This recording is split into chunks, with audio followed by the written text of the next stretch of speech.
Good morning, everybody. Good morning. We customarily start exactly on time. And usually I can blame Phil Soper for being late. And so I'm going to again today blame Phil. No, Phil was on the dot, storming in the door. Did you park or did you just beach the car in front? There may be a Tesla with a little bit of body damage. Awesome. Well, good morning, everyone, and Happy New Year. What a great looking crowd. We've got a full house for sure. Hopefully we have enough food for those of you who showed up and didn't register. We're going to have a really good morning today. I don't know, we need to get a podium that's not slanted like this so I don't slide my glass of water down here. But I just want to welcome everyone. I was talking to Phil regarding discussions that I had with Finn Polstrup many years ago. And we both agreed that we should have a kickoff before the middle of January when the weather's shit and everyone's lost in the laundry, still wondering what they've, when do they get started, because this is when we get started for sure. And so Finn, we forgot to really tell the world, but last September we celebrated 10 years after merging together. So, welcome everyone. We're going to get started. I'm going to be on for just a couple of minutes. Just a little bit of a recap of some of the stuff we did last year and what we've got on board for 2025. So you'll remember that we launched the Elevated Agent Program, dealing with business development, wealth building, marketing and technology, and then health and well-being. So the first thing we did, whoops, hang on. No, that was right. Many of you are part of our one-to-one QA platform, and it's the surveys that go out to your clients when the deal goes firm, and then the review goes to you, to your dashboard, and you can choose to publish it or not. So if it's less than a 5-star review, your chances are you're not. But if it's less than a 5-star review, then what you do is you have an opportunity to talk to your clients. And so that's been working really well. It publishes your reviews onto our website. In addition to that, we started doing Testimonial Tuesday. And so we take those testimonials that are 5 stars, and we've been posting them on social media. We've been getting great traction on it. If you're not part of the one-to-one QA and you have some great testimonials, you can still send them to us, and we'll enter them into the Testimonial Tuesday circulation. How many of you are using the one-to-one Q&A? Hands. Cool. More of you should. And it really doesn't cost you anything, other than being out there to receive a review, positive or negative, but mostly positive. The next thing we did was we partnered with a company that provides us with done-for-you agent websites. So they're semi-customizable, they're SEO optimized, and they are lead generators for sure. It also comes with a VAL portal for accessing sold data for your clients. So you're not sending them to places like House Sigma, things like that. They're able to access this, and they're very inexpensive. I think we've got, Talia, how many websites have we built? Just about 30. And so we're getting great traction on that. And so I'll move to the next one. Enriched Academy. This is a financial portal that we introduced. Financial literacy is the whole backbone of Enriched Academy, and you're able to use it for yourselves, your families, and through your relationships with your clients. We've got great traction within this for sure. Nutrition Dispensary, I have to mention this because Nutrition Dispensary is right here and I'm married to her. And Kira's been doing workshops and consultations. She's got a consultation this afternoon with one of our agents and their spouses, just dealing with health, wellness, balanced lifestyle, and all sorts of practical tips and supplementation, which is a big part of her business. So thank you. We also updated the agent dashboard. So on the back end of our website, there's a little link that takes you into where you can find marketing materials, monthly stats, all the links to every board you'd ever need to get to, and all other resources. So we've changed that to make it a little bit easier and simpler to work with. Bottom right-hand corner of our website, you can see it at the bottom there. here's something that I'm really, really, really proud of, and we've kept it a secret mostly. And mostly because we don't like to tell our competitors what we're doing always. And so Talia, our director of marketing, came to me, and Talia is, like, she's had more scholarships than I've had grades in school. And so she said, how come there's no scholarships in the real estate industry? You know, you've got thousands and thousands of people who come through the system, through Humber, in Ontario. And I said, I don't know. She says, well, why don't we see if we can do that? So Talia started the ball rolling, and they'd never been approached. So we are the first company we created the whole thing. We created the questions, we created the qualifications, we created absolutely everything.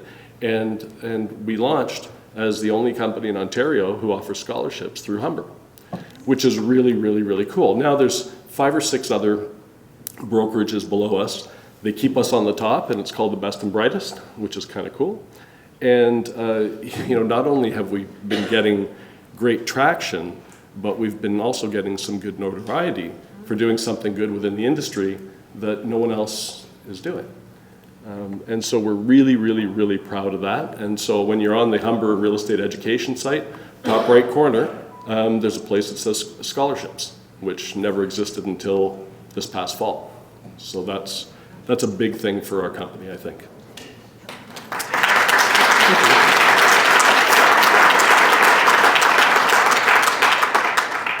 So what are we doing in 25? Nothing new, just more of the rest. So we're going to continue building on everything, because like anything we do, and probably is the same in every brokerage, there are people that are early adopters on everything.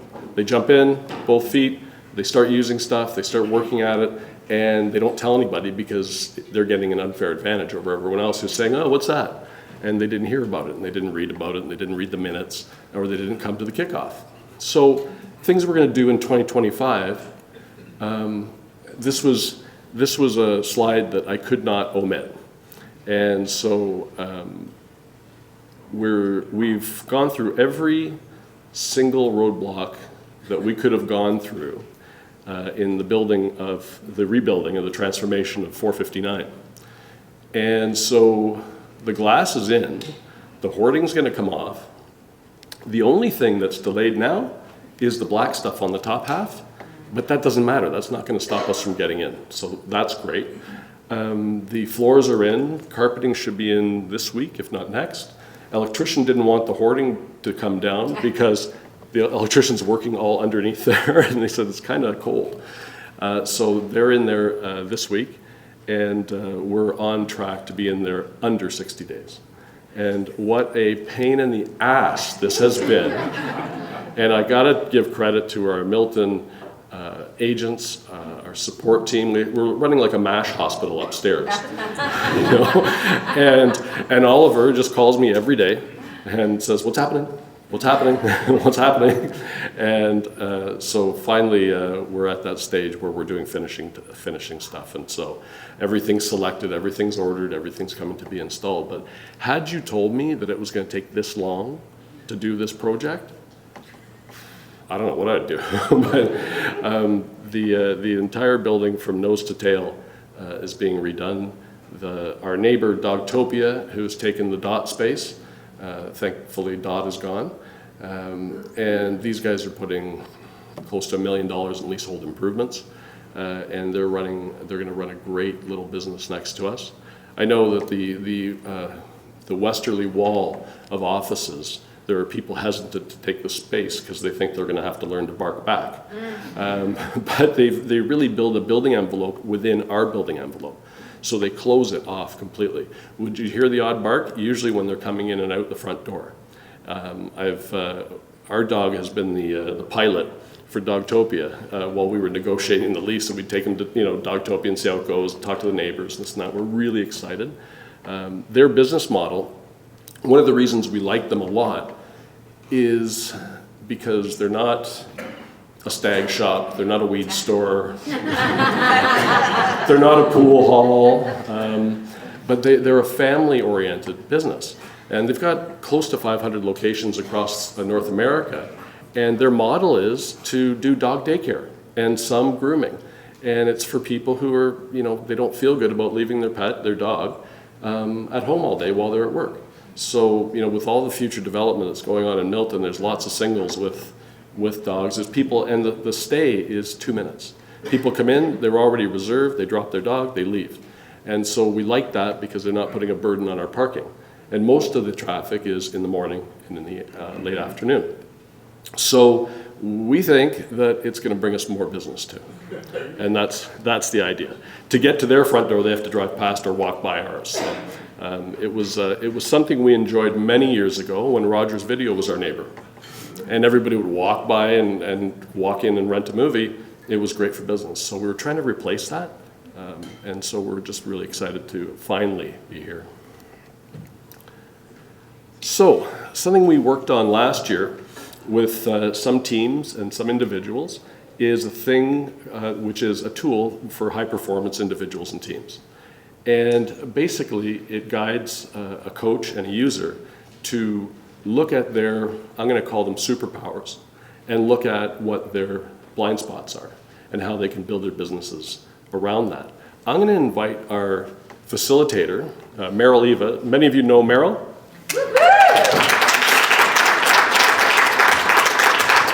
And, we had lots of preparation. I called her while she was driving in this morning. And I said, I've got an idea. And Meryl is our facilitator. Once you do your assessment, she takes you through all this information and all your various areas. And so I'd like you to maybe say it more eloquently than I just did. If you could tell them. We talked about it at the card. Don't mess it up. Yeah, absolutely. Invited on Saturday, planned the speech an hour ago, we're good to go.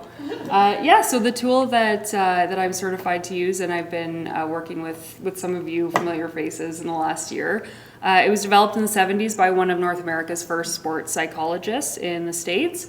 And it was developed to help Olympic athletes connect better with their coaches, to find out what their strengths are, where they perform best under pressure, where they might not perform their best under pressure, and to develop some strategies to connect those dots and to really find that performance arena and make their success sustainable. And so since the 70s, it's become adopted by professional athletes, professional sports teams, Navy SEALs use it. It's still used by the Olympic athletes around the world, and now it's being used at Meadowtowne as well. So it's a really fun process, really exciting, and I hope to work with more of you. Great, thank you. Awesome. Hopefully she confused you more. That is the goal. Everyone's gonna get the slide by the way, and if you want to talk about this, we've worked with some. We started, if you don't mind me saying, we started with our biggest team, and the idea Meryl and I thought was, well, let's try first, and let's go big or go home. And so Flower's team volunteered to go through it, and I think we had great results. We loved it. It was awesome. And so it's particularly important when you're building teams that you understand the way your team members actually operate. One of the things we discovered going through this process with teams and individuals is that the vast majority of the top people obviously have great confidence, but their competitiveness measure was very low, which was really strange. So high-performing teams aren't competitive with each other as much. That's not what it's all about. It's about being competitive with how good of a job you do versus trying to win. And we found that in common with actually everybody that we worked with. That wasn't what made it work for them. It was the satisfaction of getting it done. So something to really, if you are interested in talking more about it, I'm happy to refer you to Meryl. No, I'm just kidding. I'm happy to, just call me. Marketing. So marketing became a big part of our brokerage a few years ago, and it's become more and more something that we're doing. And so we've been asked, can we do this and can we do that? And we really don't have the bandwidth to do a lot of stuff that takes hours and hours and hours and hours. So as you know, a lot of our stuff is templated, stuff that we can, sub in and sub out. But there are people wanting some custom work, so we're going to introduce some cost-based marketing as well, so we can do more than we're doing now. We're also in the process of having a portal where you can order your materials and you don't have to email and do all that stuff. You just go in and order it and you'll get it. Started with a pilot, and I'll tell you, I met a girl named Sandra. And Sandra is AI and interacts with people who inquire and want the value of their home, interested in buying something. And so we're experimenting with lead gen using AI, and it's really funny because I'm piloting it in one corner of Milton, and I look at the client who's asking for pricing, and they're saying, "Oh, thank you, Sandra." And I'd really, "Oh yes, please just send me texts from now on." And I'm like, this is really good. And so we're just experimenting with a few different platforms to start creating some more intentional lead generation for you guys. Investor's Edge. There's many of you have or have not heard of it. Who's heard about it? Who heard about Investor's Edge? Okay, it's a platform launched by Royal LePage Canada, and the focus is marketing and servicing residential investors. And it's a niche that I know a lot of you already work with people like that, but this is actually a system that will help you do that. And that's just been launched in the late fall, and I think now, December, sorry. And we have 3 individuals who are in the program that we started really early as part of the pilot. With that, we've been working for a long time trying to figure out a way to target absentee owner investors. It's very difficult to find them, but as we know in the Greater Toronto area and surrounding areas, condominiums are very popular for investors. And we know that there's thousands of these people out there, and they're like ghosts, they're hard to find. We found a way to find them, and we're just piloting now with a couple of people to see how it works, but we're really looking forward to launching that for lead generation for you. Special events. We haven't done bowling since March of 2020. So we heard about this thing called COVID, and we're at Milton, we have this bowling thing, and it's fun, and the offices are having a good time. And we've got bottles of sanitizer on the table between the chicken wings and the potato wedges. And everyone's like, I don't know, it's some cold or whatever, and we're just bowling, and we're sharing bowling balls and all this stuff. We have no idea.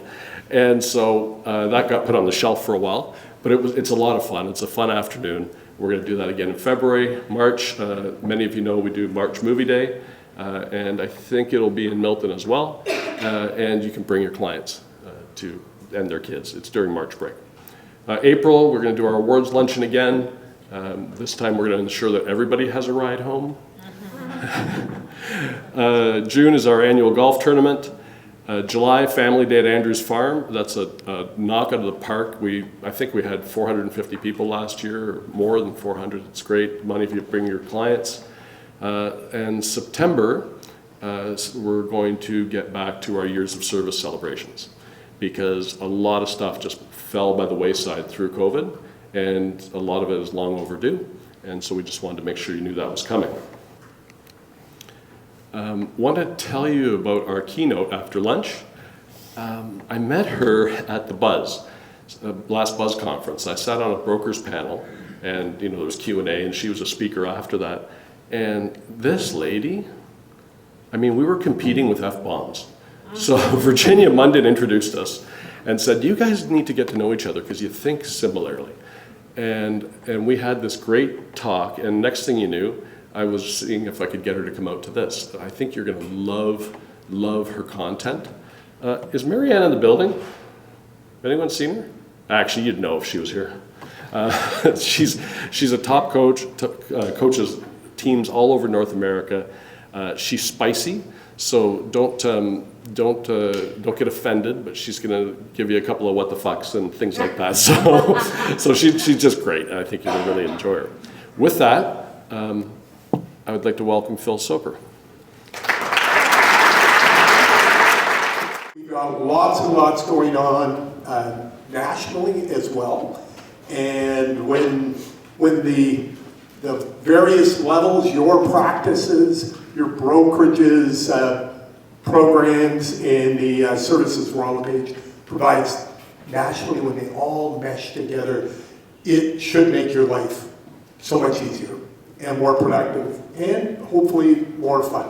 So what I'm going to go through today, call it 3 parts. A little bit of what it means to be a realtor in a Canadian real estate company, to get things going.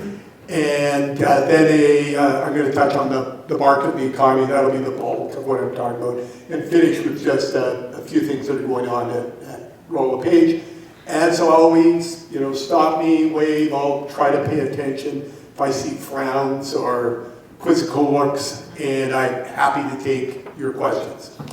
My charts can get a little dense sometimes, so don't worry about it, I'll explain them, and if you do want them, they're always available. But they tell a simple story. If you geek out on data, and I know some of you do, like Amy, I've seen your post recently, you love this stuff, you'll sort of pick up on the trends of the story, because as the big wide world works, it can be simplified. You can sort of boil it all down and get an idea where things are going. And that's part of what I hope to do when I come out and chat with you, is to maybe clear away some of the fog. So, we're Canada's real estate company at a time when Canada is getting a lot more attention than we normally do, particularly from south of the border. Not all positive, but when someone wants you, that's a good thing. And so, what does that mean? Well, I think one of the things that it means to be Canada's real estate company is the power of our culture will be particularly useful during the coming years. If you go back to the first Trump presidency during the 2016 to 2020 timeframe, Canadian love for all things American, actually worldwide, but particularly among American allies like Britain, Australia, the other European countries, Canada, we got really frustrated with Trump and his propensity to pick on allies during that time. And it sort of hit a nadir bottom in 2018, about halfway through his presidency, and Canadians started taking it out on American brands.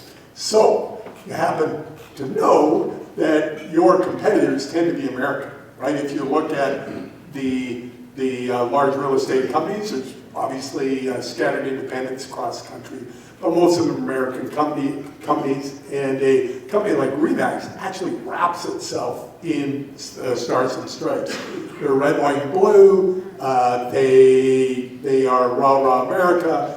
Local management, of course, will try to do everything they can to distance themselves from that. But I think over the coming months and for the next few years, emphasizing your Canadianness will definitely help you with your consumer clients. We have a wonderful culture within the company. I like to say one banner connecting lives and uniting communities across the country. This is a shot of folks at the Winnipeg conference, one before last. I love it because it's stretched out into forever. It's the largest single dinner ever done in Manitoba. It was sort of a one-shot deal. Who made it to the Winnipeg conference? So it was pretty cool. 1,200-1,400 people, a one-long white tablecloth out on a farm in Manitoba, outside of Winnipeg, and there was no backup plan. So I said to Christine, our events director, what happened if it's rains? And she goes, that'll suck. I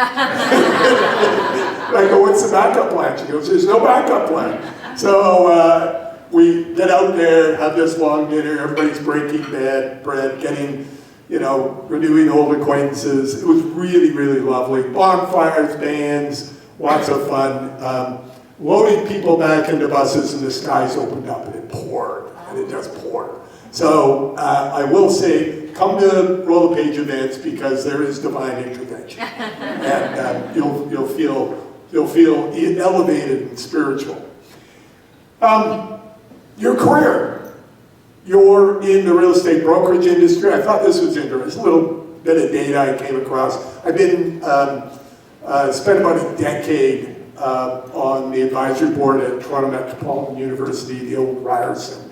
And so we talk a lot about careers and such. They're one of the few schools, universities in the country that offers a degree in real estate. And in fact, talking about, that's a great program, your scholarship program, by the way, very smart.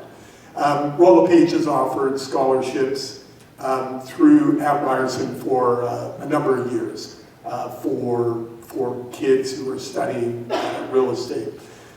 But this was a study on the top 3 industries for your career. The idea here is if you're young and you sort of don't know exactly what you're going to do, I would say to young people, well, you know, at least hook your wagon to an industry that's rising, because when the industry gets a lift, you're going to rise with it. The old a rising tide raises all ships, right? For example, I've got one son-in-law who is a petroleum engineer. I try to tell him, and I grew up in Calgary, you know, you're young, you're just 30, you should probably keep your eyes open and think about other careers. Now, you may have another 35 years of growth in your career, but you may not. You may not. Whereas I have another son-in-law, lots of engineers in our family. I got 4 daughters, 4 boys, who is now a nuclear engineer. He just got hired to one of these new startups. We're building, Canada's on the forefront of something called SMR, small modular reactors. These are boiled down nuclear reactors that you can use, for example, for an Amazon or a Microsoft data center. So they'll actually, to get reliable power to drive their AI servers, because AI takes an incredible amount of power to run those chips, they'll actually have their own small nuclear reactor. Kind of cool, huh? That appears to be a career that has a lot of future in a world that's trying to get off carbon. So, top 3 careers. AI. Alex mentioned it. I'll talk about it today. It is like the internet was in transforming the business world in the 90s. The dot-com era, the AI world is transforming everything we do. Great career. Healthcare. You probably get that. The changes in healthcare. I've got one daughter who's a doctor. And the kind of things I see, she's still a resident. The kinds of things I see and hear from her as that profession is advancing are just mind-boggling how fast it's changing. And of course, with this massive baby boomer population suddenly needing more and more health care, this is a booming industry. And the number 3, real estate. Why? Because across North America and Europe, there's an increasing need for housing. We have a housing shortage, and so people in the real estate development, the real estate brokerage industries, real estate financing are one of the top 3 industries for growth. So you're in the right place. I thought this was interesting. Oh, you can't quite read it at the bottom. I'll read it for you. It's a survey of consumers, and they're saying, who helps you most? When you're looking for a new home for your family, where do you get the most valuable advice? And sometimes I think we're going, gosh, you know, they get all this stuff online. Am I really still a valuable advisor? And the truth is, yes. This is your banker, a family member, they're lower, your mortgage broker a little higher, and the realtor's way off the chart. So people believe in the value that you bring to the table in helping them find their way home. All right, switching gears. the real estate economy. Let's roll through why I'm optimistic about 2025. I tend to be an optimistic guy, although I'm not always optimistic. Some people say to me, you know, you're always saying things are going to be good. That's not completely true. We were very close, within half a percentage point on our forecast for 2024, for example. If you go back to this time last year and you look at our outlook for 2024, we called the year in our forecast really accurately right down. We missed a few things. We missed the supersized rate cuts right at the end of the year, and we thought the market would get going mid-year, not in the fourth quarter. But as the year progressed, it unfolded like it should. And in fact, if you go back over the years, we're very good forecasters and analyzers of the real estate industry. Part of the reason is we use our own data. So we've got a sister company that does, called RTS, that does analysis, valuations for banks and insurance companies for mortgages and policies, and they collect an amazing amount of data. Royal LePage, being the largest real estate company in the country, collects a lot of data. You put that all together, and we've got a treasure trove of data that we can do our own analysis on. If you look at the others, there's not too many that don't even bother anymore, but if you look at the other real estate organizations that comment, only Korea, Canadian Real Estate Association, also uses internal data. If you hear a realtor or a real estate agent in another part of the world commenting, all they're doing is waiting for Korea to publish or their local board, and they're commenting on that. They're not doing analysis based on what's in-house. We have an economist on staff, we have data scientists, and we sit down quarterly and we deep dive, we call it the deep dive, into all of the data to try to understand where we've been and where we're going. So, let's start with inflation. Inflation was a non-issue for many, many years. You know, it was trending. If we go back, this is August 19 right through to today. If you go back into the previous 20 years, inflation bounced around that 2% mark. Wasn't really something we talked about. Inflation reports would come out and it would be yawn. You wouldn't pay any attention. I wouldn't include it in my presentations. It just was a non-issue. But then the pandemic hit. And just to remind us, a little history lesson. What happened to cause this inflation was the worst that we'd seen in this century, in fact, in decades, was a gluing up of the way the world works. You take a factory in Vietnam, suddenly because of the pandemic, they had to cut their staff in half, and they had to be physically distanced for each other. And then people got sick. Millions of people around the world got sick, so they weren't at work. So the factory itself was producing less.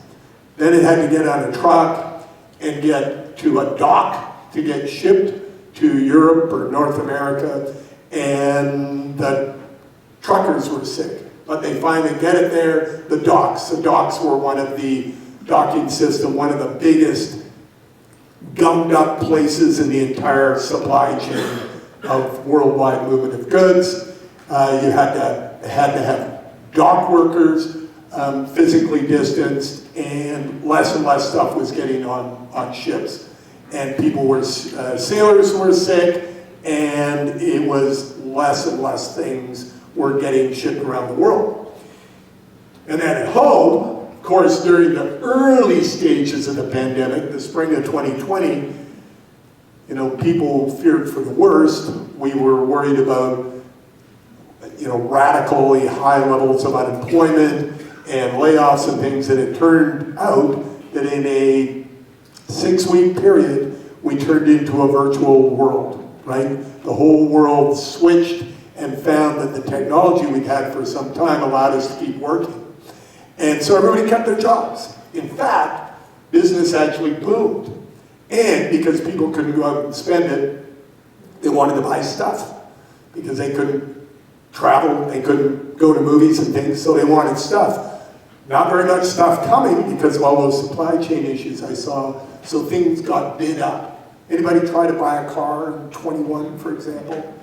It was, my wife had a Hyundai coming off lease. We went into the dealership, she wanted another one, and luckily it was earlier before the real crunch. Made a deal, and then over the ensuing 9 months, it was 9 months delayed, they kept phoning her about every 6 weeks and offering her yet another $1,000 to get off the list. Say, listen, I know it's been long, don't know when it'll be here, can we write you a check for $1,000 just to make you, make it up to you. Make it $2,000, make it $3,000. And of course what they were doing is they wanted to get her off the list so they could sell it at the then prevailing price, which was very high. So why am I telling you this story? It resulted in this steep climb up to, I think it was 8.3, 8.2%, highest inflation level we've seen in forever. And of course, inflation is the worst economic malady you can have. It destroys savings, it destroys incomes, it destroys economies. And it had to be dealt with. So what does the Bank of Canada do? It has to raise interest rates to levels we haven't seen in, years and years and years. As does the Federal Reserve, the American Bank, the European Central Bank, all around the world, interest rates go boom. And then the boom time that was pandemic real estate came grinding to a halt. Then the economy slows, as it was intended to do, and we are on this nice ride down to the point where inflation is now at that 2% number. And real estate is kick-started again. If you look at shelter inflation, so this is specifically looking at the cost of housing, you see the same chart. Way up, and then way down. Mortgage interest cost has fallen for 15 straight months now. So it's on the right track. Took longer to get rolling than we thought it would. Because, and if you've heard me speak in the media or whatever, it was an unexpected consequence of an interest reduction program. So what we did is we trained our first-time homebuyers, our young people who didn't have a horse in the race. They didn't have a house. So they could be patient. We trained them to wait, starting late last spring when the first cuts occurred. Home prices were flat, and every 5 or 6 weeks, borrowing got cheaper. So they just waited. They waited another 5 or 6 weeks, it's cheaper. Waited another 5 or 6 weeks, it's cheaper. So they kept waiting and waiting through the spring, through the summer, into the fall, and it wasn't until though that October 50 basis point cut that first-time homebuyers got off the fence. They got off the sidelines. And that's what took so long to get the market going. Existing homeowners were eager.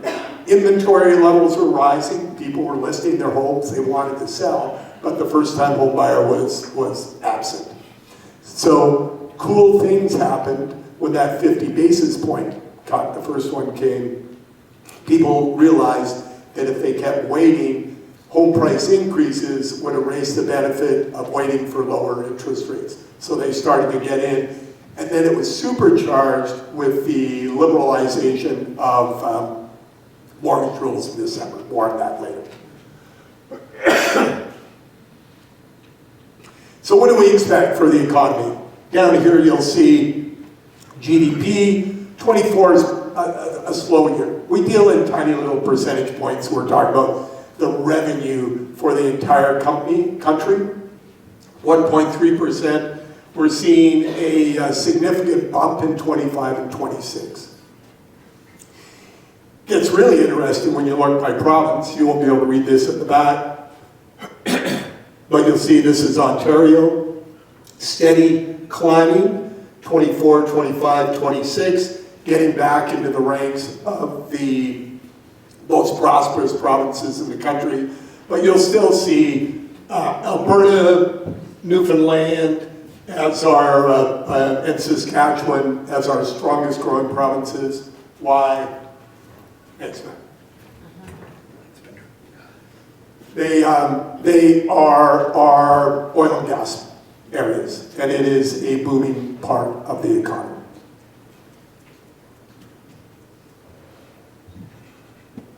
I never actually tested positive for COVID, had lots of tests because I did a lot of flying. But I did this one presentation in Oakville. I woke up that morning and I show up, I'm sweating like crazy, but I got a whole bunch of people there. So I say, stay away from me. I got on stage, and this would have been in 21, so before the widespread availability of vaccines. And I hacked away, my face turned all white. Nobody wanted a selfie with me after the presentation. I scooted out of there. No, it was, it was probably the worst presentation I ever made in my life. All right, this is an interesting one. GDP per capita. Anybody heard that one of Canada's problems is while our economy is growing, the amount of productivity per person is falling, relative to the United States? Well, the main reason behind that is the spurt in population growth. So we added a whole bunch of new Canadians, and it takes a while, it doesn't take a long time in Canada, but it takes a while for people to get working. And so it dilutes. It's like a brokerage that has a whole bunch of first-time realtors. It takes a while for them to start selling, so your transactions per agent at the brokerage level can look depressed, and it's not necessarily a bad thing. Well, we've steadied the population growth metrics, and we're starting to see an increase in the GDP or revenue per Canadian. So that's a good thing. All of what I'm saying today is, of course, what I've said here is performance written in pencil. There are a lot of unknowns in 2025, particularly when it comes to the unprovoked trade war that Trump is threatening to bring against us. The good news on that front is his economic advisors are focused on helping Americans. And a blanket tariff program against all things Canadian will hurt American consumers. It'll make things more expensive. And as tariffs rise, the American dollar rises, and it makes American goods and services more expensive for every place in the world that American businesses ship their goods and services. And countries like European countries and Canada will go tit for tat.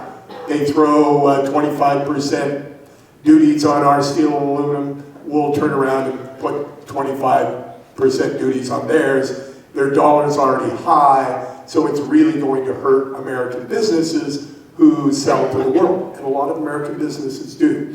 So we believe that there's a way that this will be managed to a successful conclusion. There will be give and take, just as there was in 2018, the last time the trade between our countries was working. But it is an unknown. Pay attention to what we're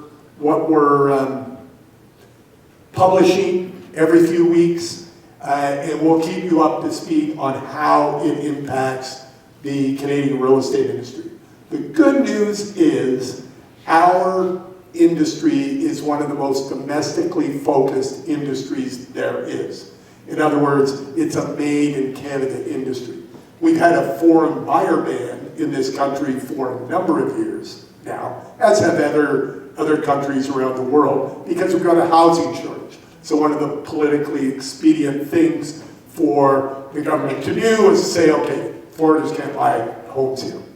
And yet we've had that booming economy during the pandemic. Obviously there was no foreign element in the pandemic boom. That was completely made in Canada, and the market in 2024 will be a made in Canada market. Eventually, if something's hurting the overall economy, you're going to see it hurt the real estate industry, but it's a delayed reaction.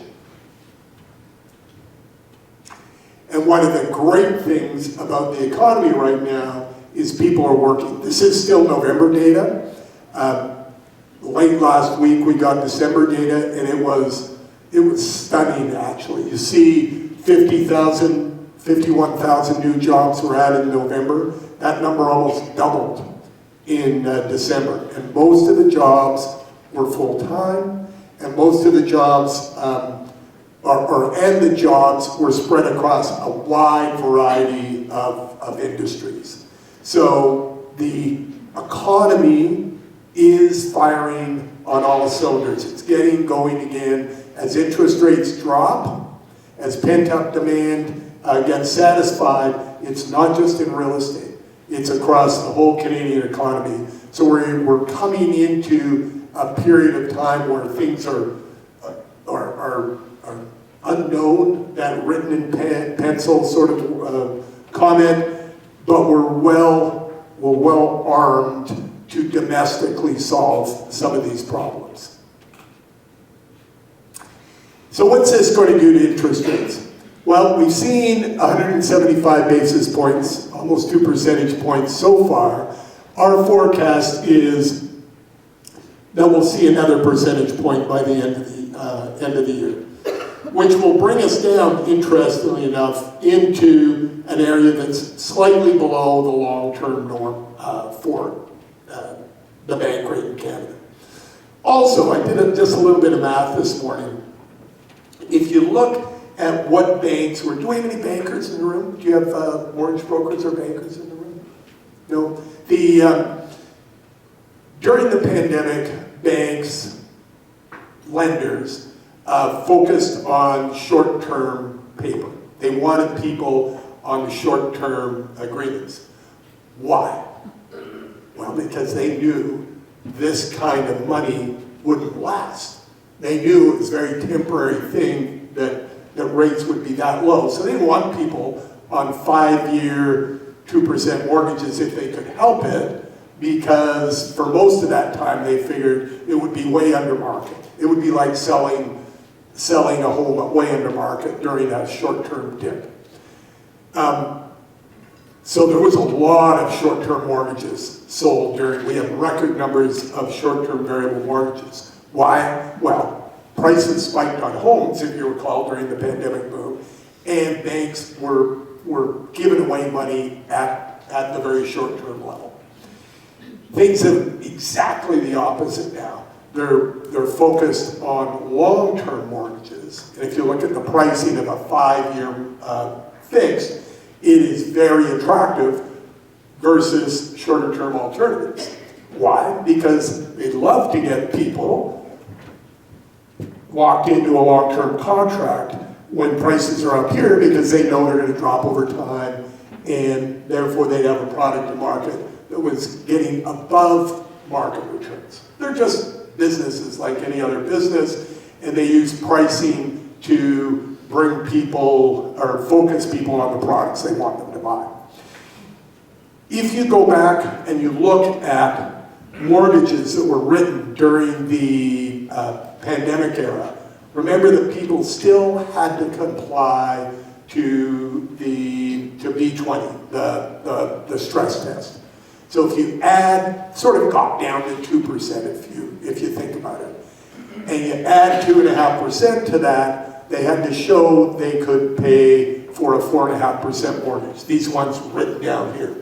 So if you've, and I've got a chart on foreclosures, if you look at the mortgages available in the market, you can get a 4% gray market, non-major bank, 5-year fixed mortgage now, right? You guys are out there in market. It's actually below what people had to show they could pay back in the day. So for those who are rolling off their pandemic era mortgages, the reason that we've got, one of the reasons we've got such incredibly low default rates, way below what many observers said was going to happen, is because people proved, even in this era in Canada, that they could pay for what's today. Bottom line, rates have dropped to the point where I'm not worried about people's rollover. I'm not worried about people losing their homes. So this is just a quick comment on population. We have slowed immigration growth in the country. It's still well above what it was for many years. So you see down here, we were running about 500,000 people per year in recent years, and the red is the plan. It's dropped to 395 to 365. The norm for many years was around 200,000, 250,000. So we've got a healthy level of immigration coming in. Some people are tremendously worried about our industry when they hear words like, shutting the gates on immigration, particularly south of the border, because it's such an important part of our industry. We need new people coming to the table in order to keep the economy rolling and keep the real estate industry healthy. I'm not worried. I think we along with countries like Australia and New Zealand, have the best immigration programs in the world. And little discussed things, very different than a country like the United States. So if you look at their immigration programs, just an accident of, we can't credit ourselves with incredibly good planning or them with really screwing things up. But the way it's resulted in modern times is about 25% of new Americans, immigrants in the United States, are what are called economic immigrants, 25%. The others are predominantly family. So they landed over 100 years ago on a program where when a family member came to the United States, they could bring extended family, say first cousins. But those first cousins could then bring an extended family. So the research shows a single immigrant in the United States tends to have about 20 extended family members coming in. And only about 25%, as I said, are brought in for their skills or the capital they have. If you look at Canada, our number is over 60%. So in our immigration programs, you can bring immediate family and that's it. And the focus is on people with skills, technical skill, trades, healthcare skills, and they hit the ground running. Which is why that previous chart I showed you, our productivity per Canadian is rising again, because that big bubble of people that came in during the pandemic are already working and contributing to the economy. Further, for people that are real estate professionals, within 7 years, people that are new Canadians who are immigrants have a higher level of home ownership than people who were born in Canada, by about 3 percentage points. So the overall home ownership rate in Canada is about 67%. If you look at 7-year immigrants, the number climbs to about 72. So they're an incredibly important part of our industry, and regardless of what happens at the federal government level, everybody knows this, and it'll continue to be a driver of growth. If you want an industry to roll, you need people to have jobs, and particularly full-time jobs. No one will give a mortgage to someone with a part-time job. You also need enough money to make a down payment. And even though homes have been flat for about 2.5 years now, home values, giving people a chance to catch up, they're still expensive, as you all know. Yet look at our savings rate. It's climbed to 7.1%. 7.1% of people's incomes are being saved, and that is being led by young people who are saving, the research shows, to buy a home. And I'll get into intent in just a second.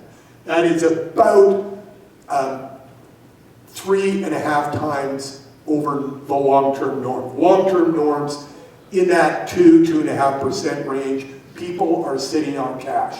And on top of that, of course, we have a massive intergenerational transfer of wealth underway. We believe over the next 10 years, $1 trillion will trade hands and move down to millennials and Generation Z. And the primary place that $1 trillion will find itself is in real property. The other good news is this is income to debt. We're seeing incomes continue to rise where the cost of housing is getting better. This is a very unusual situation in Canada. We've been underbuilding in Canada since 1995, but we're in a period, it's been going on 2.5 years now, where things are getting more affordable, a good window. And here's the delinquency I promised you to talk about earlier. So it has crept up, but to such a tiny number, 0.21. So 21/100ths of 1% of people are not meeting their obligations to their banks. If you look at the 5 million mortgages out there, less than 10,000 are in trouble, and we define in trouble by 90 days or more late on their mortgage payments. Look at the difference between Canada and the United States. 21/100ths of a percentage point, like 1/5 of 1 percentage point, versus almost 4%. 15 times greater in the United States and Canada. They have no mortgage stress test. They are a bit of a Wild West when it comes to lending, and a lot of people, relative to Canada, lose their homes. And whenever there's a downturn, they've had the same downturn, post-pandemic hangover as we have, it takes longer for the American real estate market to kick back into gear because hundreds of thousands of people have lost their homes. They've gone into foreclosure, whereas that's just not an issue in Canada. All right, let's dive into the real estate market itself. I was so delighted by this little blip right at the end of the chart. This is long-term sales volume. The red line is transactions on a monthly basis, and the black line is what they call the 10-year moving average. So you notice a few things. One, things really were crazy in the pandemic. Our previous high water marks, we beat it by almost 50% in terms of the number of transactions, particularly in that spring of 21 to spring of 22, that 1 year period. It was a gold rush. And the resulting correction has been very serious too. We've seen over the last 2.5 years, transactional levels, particularly in our big cities, Vancouver, Toronto, well below long-term norms. You have to go way back into the tens to see transactions as low as we saw over the last year. But I mentioned the 50 basis point change in October, followed by a 50 basis point drop in December, and boy did that ignite the market. We saw, and I'm going by memory here, 44% TREB, year-over-year increase in transactions in October, 42% in November, basically flat in December. If you look at Vancouver, it was 32 up in October, 30 and back to 32% up year-over-year in transactions in December. So, for the first time since the the peak of the pandemic in the spring 3 years ago, we're seeing the red line transactional volume above the 10-year moving average. In other words, we're selling more homes than is normal for the first time in 3 years. So this is if you're going to see data out later this week from us, our house price survey, our updated forecast. It isn't giddy, but it's optimistic, and it's building on this trend. Pent-up demand and all the stuff I'm telling you about. People have money for down payments. The cost of borrowing is dropping, and the trend is clearly upward. So we've got rates, rules, and demand. And all three of these, we talked a lot about rates, the rules. The new rules that came into place in December are material. They're particular material at this point in history because of the missing first-time home buyer. The first-time home buyer should represent about 40% of all transactions in a recovery market, 40%. And they just weren't there. And they're coming back in droves. So these rules were predominantly focused on first-time home buyers. So though there's a subtle little one in there that you probably already noticed that will add some competition into the Canadian mortgage market, and that's that you no longer have to re-qualify under B20, the federal stress test, if you're changing banks. So the banks cleverly had negotiated or had, when B20 was first introduced in January of 2018, they had said, if you're going to put this risk mitigation process in place, let's say that if you switch lenders, you got to requalify. So what did that do? It really helped with renewals, right, with retention on expiry. Well, now, as of December, people don't have to stay with the same bank. They can shop around. But the rest of the rules were focused on first-time home buyers. And I've got an example to show you. And, of course, we've got a tremendous amount of pent-up demand. So here's my example. And I'll get this to you, but let me walk you through a few numbers at a high level. We've got a fixed-rate mortgage of 6.1% in October 23 versus one today at 4.1%. And those are realistic numbers, about a 2% drop. How does it affect affordability, and how does it impact monthly carrying costs, which are so important because people tend to buy homes based on monthly carrying costs versus the sticker price on a home. What the home actually costs is less important to people than their monthly payment. You all know that. So here's assumption one. You've got a client making 150 grand a year, down payment $210,000.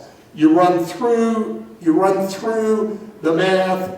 The most they could buy is an $880,000 home, and the total maximum mortgage $670,000. Let's look at today with the new rules and the change in the cost of borrowing. That $881,000 moves up to $1,013,000, and the mortgage moves from $672,000 up to $802,000. Material change in just the 24 months in this example. Let's look at monthly carrying costs. You got a mortgage of $750,000 back in 23. Your monthly payment would have been $4,500. You take it to today, that $4,500 drops almost $1,000 to $3,600. And the amount going towards interest drops from $3,600 to $2,400. So material changes in affordability, in accessibility by Canadians to housing. Housing has become dramatically more affordable over the last couple of years. It's interesting, this chart is just to give you a high-level view of how the world has changed over the last couple of decades. If you go back into the 2000s, we had very liberal lending policies. And a lot of that was driven by the craziness going on in the United States, leading up to the collapse of their financial system in 2008, right? The Great Recession, the financial crisis. So when the Great Recession occurred, everything got locked down. We suffered much less pain than the Americans did. Our market took 9 months to recover through 08, 09. Theirs took 6 years.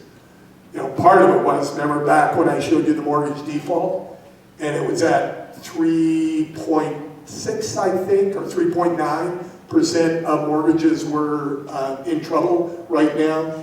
During the financial crisis, it was another 4 times higher in America, and we never got above 0.3.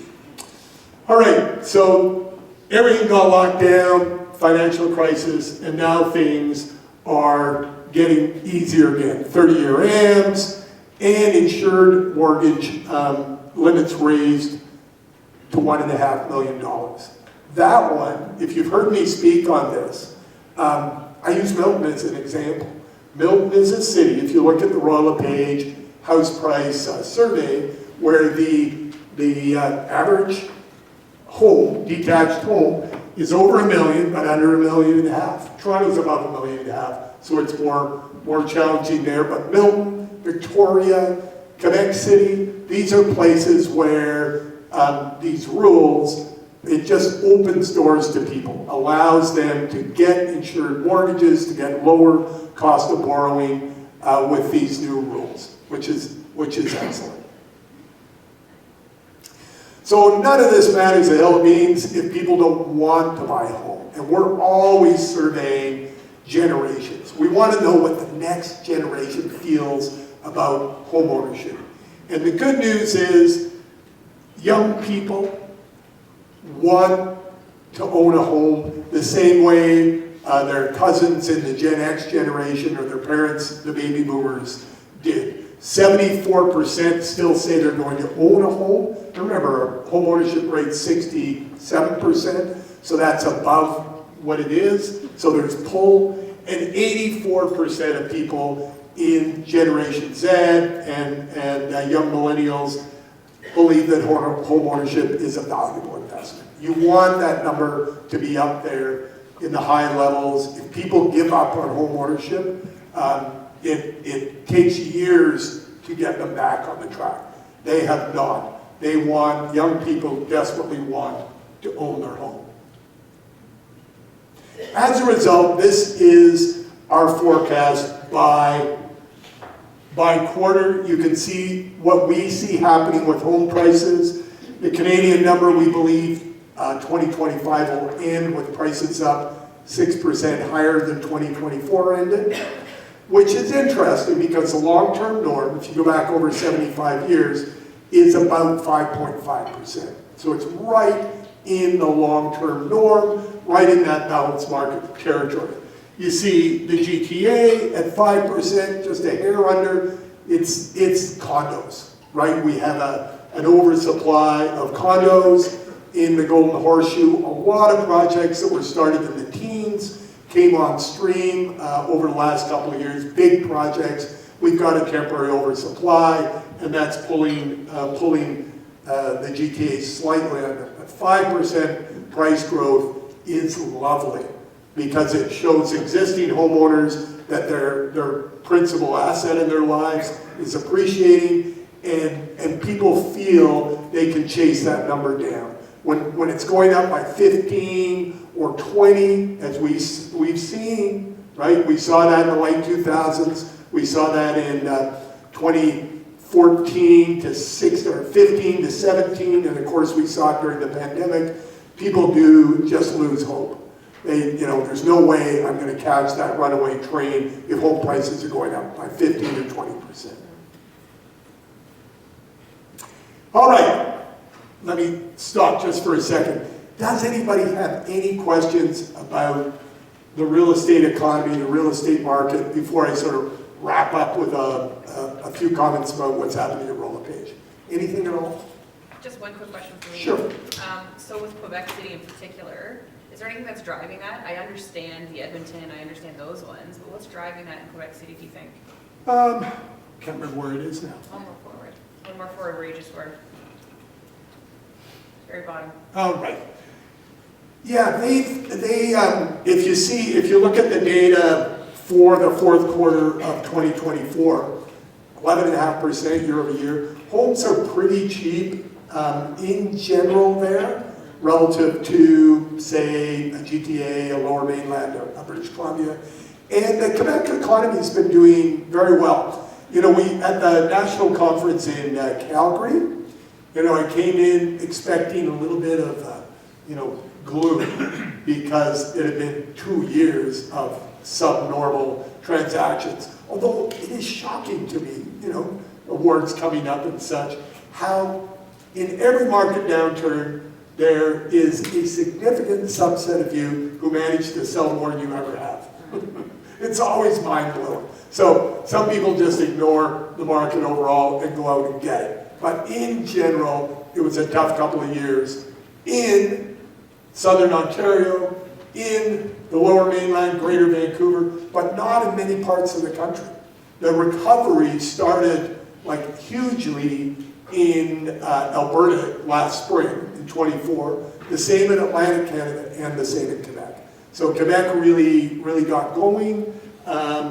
We have still people migrating out of Southern Ontario to other parts of the country. You probably know that. It's part of the reason you want to go to a conference, to get to know people in other parts of the world, so you know your client's going to be well serviced because you know someone you're referring to. It is a small number for us that are leaving. You know, it's tens of thousands of people on a massive market. A little bit of a safety valve because we've got a shortage of housing. But it's a huge deal in a place like St. John, New Brunswick. When, you know, the moving trucks roll from Toronto into St. John, and people are used to, you know, making bids on properties in $50,000 increments, right? They think, well, let's put another $50,000. We want to make sure we get this property. And the realtor in St. John is going, hey boy, you must be from Toronto, because we don't think that way here. We'll put another $3,000 on, okay? You know, and so it's been a bit of a shell shock to smaller communities. One of the things I was quite surprised about was the number of people that have left Southern Ontario over the last 3 years and moved to Quebec. Quebec City, Montreal suburbs, much more affordable than here. And I guess they feel they can deal with the language challenges. So that it's economics and the value of homes. Thank you. Anything else? Yeah. Now, when do you expect the Toronto condo market to Yeah. correct itself? You know what? I'm going to talk about Investor's Edge in a second. The two, I mentioned that so the question was, what do we expect from the condo market? And I assume you mean our condo market here. Yeah. A slower recovery, but definitely a recovery. Two big missing cohorts in the market over the last 2 years. So I already talked about the first-time home buyer, and we know first-time home buyers tend to still buy condos as their affordable entry level into home ownership. So that's part of the puzzle. The other part was investors. You know, investors tend to be leveraged. So when interest rates skyrocketed, many of them were underwater. In other words, their mortgage payments were higher than the rent they could extract from the property, even with the escalating rents. Rents have gone up quite a bit steeper than home prices have, but not enough to cover those high mortgage rates. Investors will be patient, and they'll go cash negative for a period of time if the underlying asset is appreciating in value. So in other words, say it's costing them an extra $200 a month. the rent plus their cost. $200 a month for underwater, but the property's going up by 6% a year. So they're seeing $50,000 a year in paper appreciation. They're going, that's good math. You know, I don't know if it's good business, but that's the mentality of the investor. Well, what did we have over the last 2.5 years? We had properties that were flat or even declining a little in the condo space, and people were negative on cash, so the investor group hit the road. So you had those two big cohorts hitting the condo market specifically. The third piece of the puzzle I always already mentioned, a big influx of supply, GTA-wide, based on projects. Some of them were financed in 2014, right? And 10 years later, they're rolling into key turnover, and it's just a different world. And there's nothing you can do about that. It takes so long to pre-plan the big developments. So you got oversupply and two important buyer groups that have disappeared. Well, the first-time buyer groups are back, and I'll talk about the investor group in just a second. And of course, the cost of borrowing is coming down. So we see the condo market recovering, maybe 3 to 6 months behind the detached market. Anything else? Okay, roll a page. Rah-rah, leader in 200 markets across the country. Our portal continues to be a secret weapon. RLPM.ca, the very first real estate portal in the country, ahead of Realtor.ca by about 18 months. We get about 6 million Canadians visit RLPM every month during the spring market, during the busy market, 42 million last year. And it drives a lot of the data, a lot of the information, a lot of our business value. If you look at our RLP Sphere, the millions of consumer clients that roll through our portal help us make this work. I was on a flight coming back from a Chairman's Club event with Simeon Papias, who's a very active Chairman's Club member in Toronto. And we were just talking about the web and about how consumers were looking at products and things. And he knew nothing about RLPM.ca. So I started giving him all these stats and things. And he goes, holy shit, I didn't know any of that. And in fact, when we do surveys and things, we find that you guys almost never go to RLPM.ca.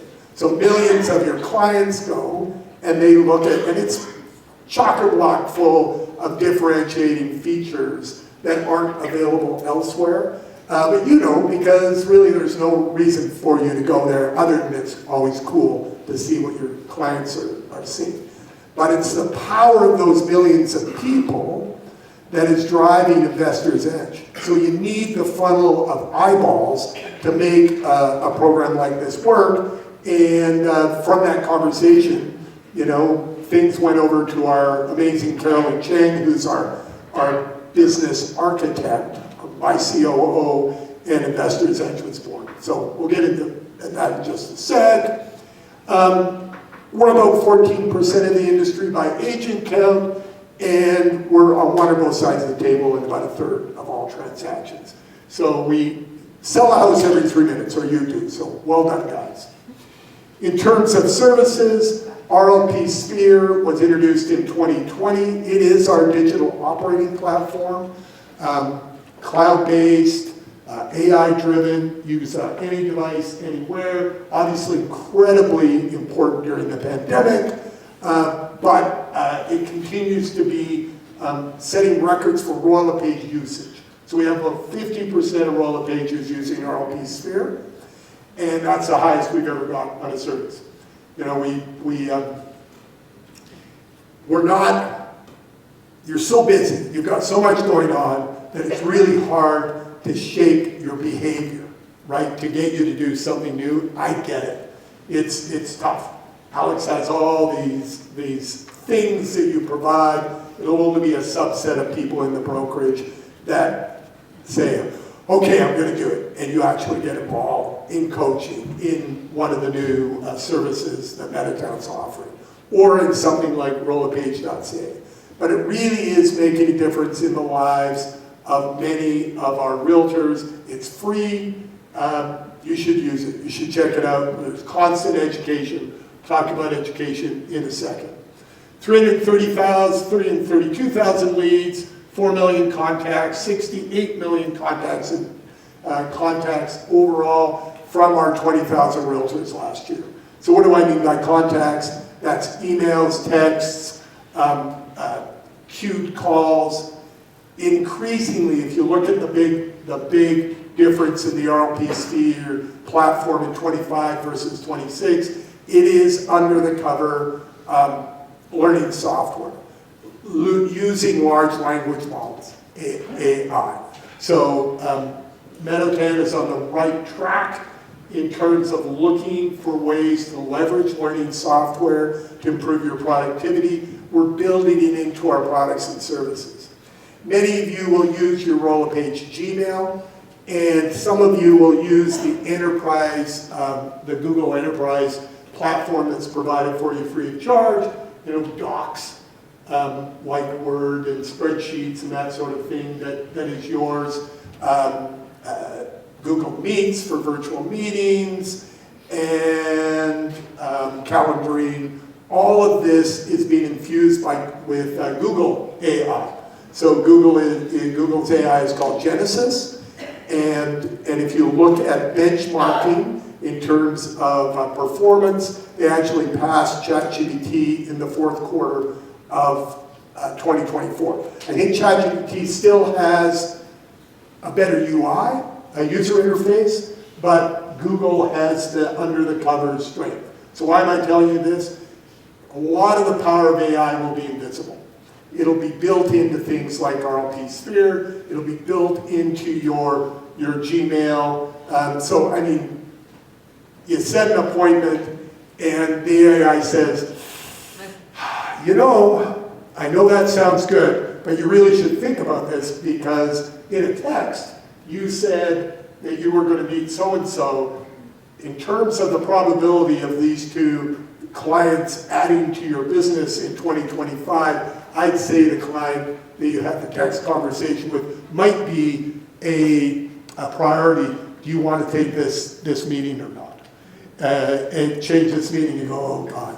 So it's like a human assistant that might be trying to track all those things for you, but it's learning software that gets to know you, and it's everything that's integrated and provided for you.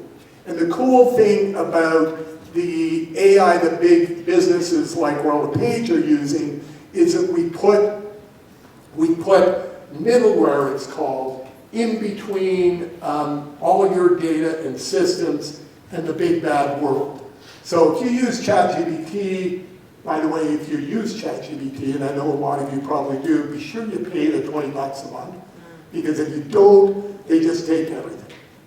Everything you say, all the results that you provide back to it, and you agree to it, when you first sign up, they'll shove it to your RE/MAX competitor across the screen. Not overtly. They won't say, you know what Amy's working on? You are going to be surprised.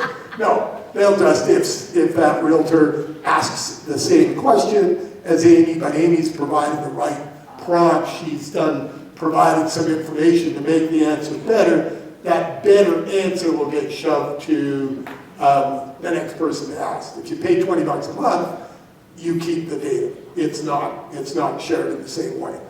When you're using a big company like RollerPage's AI, it's even more secure. There's a layer, we use Microsoft middleware, that keeps everything encrypted between the big bad outside world, the web and such, and the internal systems and where you're working.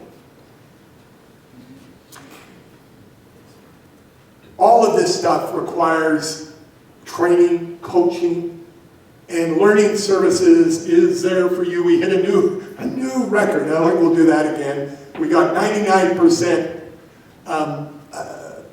satisfied on our training programs in 2024. So it's the, and 98% were very satisfied, exceptional. So it is a big differentiator. If you look at, I don't know, pick on one of the MLMs, the multi-level marketing companies, EXP. So they've done well in recent years. Their growth started during the pandemic. They don't have offices or managers or administrative help. And you were muted in your ability to use that, so a virtual company like EXP did well. They tout their technology under the covers of the EXP operating platform, which obviously you need because you don't have a shiny new office like the one Alex put up in the picture. It is the same core engine. It's from a company called Inside Real Estate, an American company, that Roll LePage uses in RLP Sphere. Same tech. The big difference is when we get the technology, when KV Core is the name of the software, when it rolls up to Canada, we peel the top of it off. And we have a big team of developers in-house. We have a big IT department, and they Canadianize it. They change it all for Canadian real estate. Whereas in EXP's case, or in Remax's case, Remax had a completely different tech strategy. It was a disaster. They threw it to the curb, and in 24, they too signed on with KV Core. Remember, we did it back in 2020. So in 2024, 4 years later, they abandoned their strategy, and they went with KV Core as their core engine for their digital operating marketing program. But again, the folks in Denver, they paid the big bucks, but then they just ship it up to the Canadian management team here at Remax, and they don't do any Canadianization. As a result, a year in, their usage is really, really low. So, and these other companies don't have adult educators. They don't have a learning services group that travels the world. Sign up, go to one of the AI workshops. It's excellent. All the practical tips on how you can leverage Smart Chat to help your business, and learn how to use RLP Sphere. Learn how to use Investor's Edge if you're so interested. 2025, we think there's a huge opportunity with the O Canada story that I started the presentation about. So we have a big advertising push in 2025 that'll tell our story. So you'll see more advertising from Roll LePage than you have in recent years because we think there's a big market opportunity. So watch for it. As always, when we produce content, we'll provide that content to you so you can make it your own. All right, Investor's Edge, we talked about it at the beginning, Alex did. I mentioned it a couple of times. Why did we get into this? I talked about that one conversation with another agent who said, oh my God, oh, by the way, I never sort of finished why I brought it up. That's the heart of his practice is real estate investors. We went out and did some basic research. This would have been in 2023. 4.4 million Canadians own an investment property. 4.4 million. A real cool number. 15% of those don't even own their primary residence. So about 750,000 people own investment property. They haven't bought a house yet, or a condo, or whatever, for themselves. And they tend to be really young. There's a big belief in being a landlord, being an investor in real estate. Why? Well, people aren't dumb, right? They hear the news. They know we have a housing shortage. They know that over time, rents have risen because they read the news or they get the news. So rents are rising at way faster than inflation. We aren't going to catch up with the demand for housing. We got a little bit of a breather in 2025 because we've been in a post-pandemic market correction. But in general, over the next 5 to 10 years, the biggest issue we're going to have is a shortage of housing. They know that. They know if they own it, that asset's going to appreciate. So we also asked, how many of you would like to be, this is an omnibus across Canadians, asking them about about owning investment property. How many would you like to be an investor? Another 4.6 million Canadians. Remember, there's only 42 million of us. So adding up to 9 million people, 4.6 that are aspirational, they want to be a landlord, 4.4 that already are. We said, oh my God, we want to be the prominent way that those people find the way home. Thus, we launch Investor's Edge. It started by a pilot middle of last year. We tweaked, we tuned, and we had the actual launch in December. Like most things for Roll a Page, it has 3 basic layers. It has web properties to pull people in, to educate them, to let them understand what's going on. It has a layer of technology, which I'll show you a screen in just a second, to help them. And then there's training internally so people can understand how to service the investment community. And then there's promotion, marketing, advertising to let the world know about it. What Investor's Edge Online does is essentially give people templates that allow them to understand what they're getting into, what the return on their investment could possibly be, you know, what they can afford, what if mortgage rates drop, what if the property appreciates at a different rate. And it allows them to play through this. And everything is designed to kick them to you. That's the whole idea. You get them interested, you give people advice, you give them counsel, you get them to trust Roll a Page, and then you say, and now you need to talk to an investment advisor. And so we're very excited about it, and you know, watch this space. All right, wrapping up. Roll a Page Shelter Foundation, you guys are huge supporters of the foundation. It is a trek here. We've raised, by the way, $50 million for violence prevention programs and to support women and kids shelters across the country over the years. It is the largest charity in the country focused on violence prevention and support for women and children who fall victim to violence. It is an important part of what we do. Everybody should have a social philanthropic strategy. Every practice, everybody here. It doesn't have to be the Roll a Page Shelter Foundation, but you have to have something. In the contemporary world, if it looks like all you're doing is taking fees, taking business, and you're not giving back anything to the community, it will hurt your growth. It will hurt your repeat and referral business. You need a charitable strategy. This is it in a box. There's marketing material, there's logos, there's lots of promotion around the foundation itself. It's the easiest way to tick that box. And by the way, it does a tremendous amount of good. So we went to Ecuador the year before. We did one year we do a trek, the next year we do, the Roll a Page Riding Club does a ride. It was in Colombia this year. Next year we're off to Cambodia. Do we have any trekkers that are going to Cambodia here? I don't think we're allowed to say. Oh, is it not been announced yet? Well, there you go. I take that as a yes. I should probably talk to Carly or Lisa before I make such bold statements. All right. It's good to know that likely, maybe, you're going to have trekkers in the office. It is our most important fundraiser. You know, we'll probably raise $1.5 million from this one event in the fall.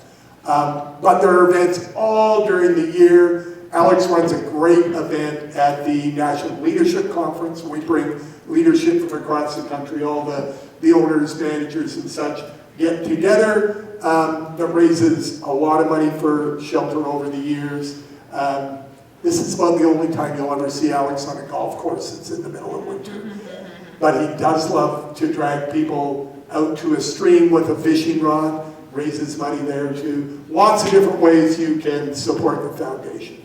So my friends, that is it. Thank you so much for your attention. I wish you good selling in 2025. Louder. Mira says louder. How was lunch?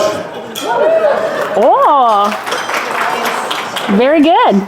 So now Marianne just asked me to introduce her, and I said, well, I'm just going to say, and she says, that's fine. She says, I'm like, it's do my own fine. introduction. I'll do it. You. And so I'd like to introduce Marianne Gillespie. She's one of the most sought after speakers and coaches in the real estate space in North America. And when I met her, as I said, indirectly, I listened to you speak and watched you speak, and I thought, wow, she's a lot. She's a lot. So- Never heard that before. And then we were introduced, and we had this conversation on the phone. It was like love an it. hour and a half, I think. It was. And it was great. And she told me all the things that I was doing wrong. Yeah. Which was great, and I appreciate it. And that's why I invited Yep. you back. Marianne, Yes. the floor is yours. I freaking love it. All right, guys, let's tear this room up, okay? Aw, thank you. We haven't seen anything yet. Okay, so we renamed this actually 2 days ago, and you'll learn this about me. We renamed it from Surviving to Thriving. Same presentation, but we renamed it. I've never done this presentation. I did this one custom for you guys because I knew Phil was gonna cover some stats and some other stuff. So I'm gonna introduce you to myself because I do a really good job of that. So who am I? I'll tell you a little bit about me, and I'm gonna bring a lot of energy, so watch out. So I built the #1 real estate office in Canada and United States for production. That office, ironically, was in Ottawa, Ontario. Imagine that. One of the most quietest, balanced markets around. But anyway, I did it for 3 years in a row. It's never been done in Canada before. There's never been a Canadian real estate office that has surpassed the Americans for production. So I did that from the ground up. I inherited the office with 80% of the agents in zero production, and we finished the office up over 95%. All of them were what we call capping and making a great income. I coached the #1 Canadian real estate team in all of Canada. Doesn't matter the brand, in all of Canada. I also found out this morning that I am coaching the #1 TREB team as well. I work with 7 of the top 20 teams in all of Canada. I am the badass, and I will be honest, I will drop a few swear words, but I'm French Canadian, so that's how it is. I'm gonna blame that for every bad habit that I have, and you'll learn that. But I coach 7 of the top 20 teams. I've built over 230 Canadian millionaires. That's from ground zero upwards, and in Canada, that takes about 2 years to get from zero to $1 million. 31,000 billable coaching hours. I've been published in Forbes magazine over 7 times. I've spoken on stages with Grant Cardone, Martha Stewart, Ryan Serhant, Arlene Dickinson, just to name a few. And over 350 agents I've recruited. I am a recruiting machine.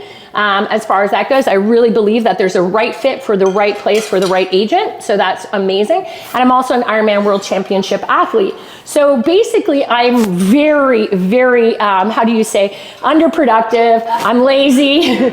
I really don't do much, but I'm going to really try in 25 to be better. I'm going to thrive this year. So now, here's the thing. For those of you who don't know what an Ironman is, because this is a very important thing that I'm going to incorporate today. I'm going to take you on a bit of a journey, but we'll talk about that in a second. If you don't know what an Ironman is, and I'm going to kind of play around with the mic a bit because I like walking around. If you don't know what an Ironman is, it's basically you have 16 hours to complete the following.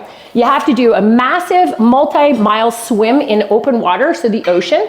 Most of the time it's the ocean.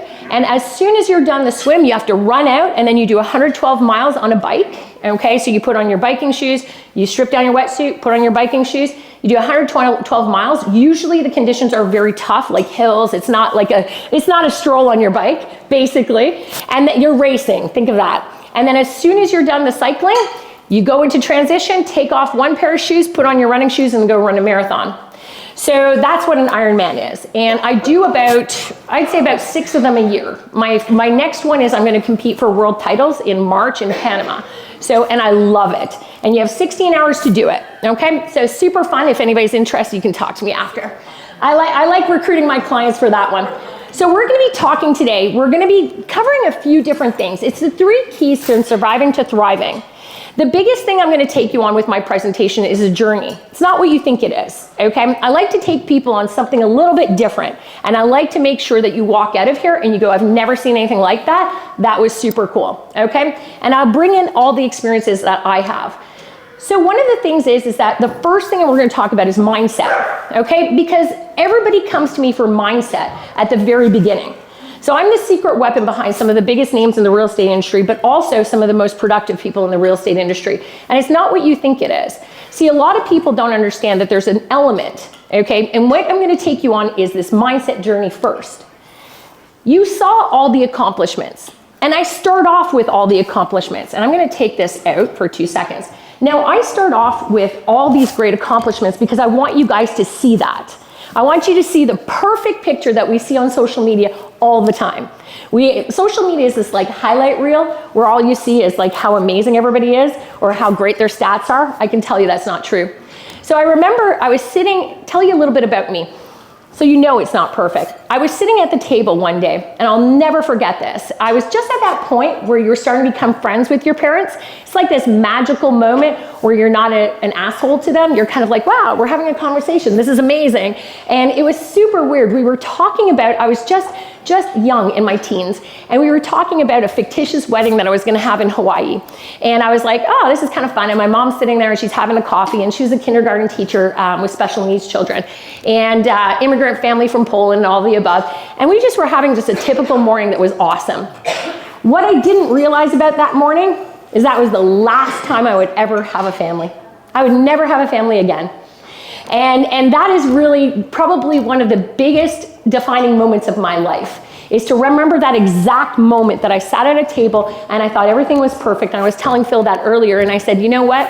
I said, had I known that that was the last time I was going to have a conversation with my family, within 3 hours, I had lost my entire family. And so, very tragic.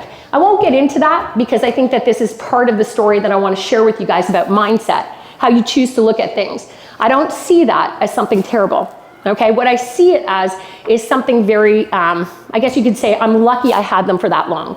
See, one thing I know about everybody in this room that I am going to cover today, everybody has had a tough go the last little while. It has not been easy. If you're going to say it's been easy, then you know what? Whatever you're eating for breakfast, I want it, because it hasn't been.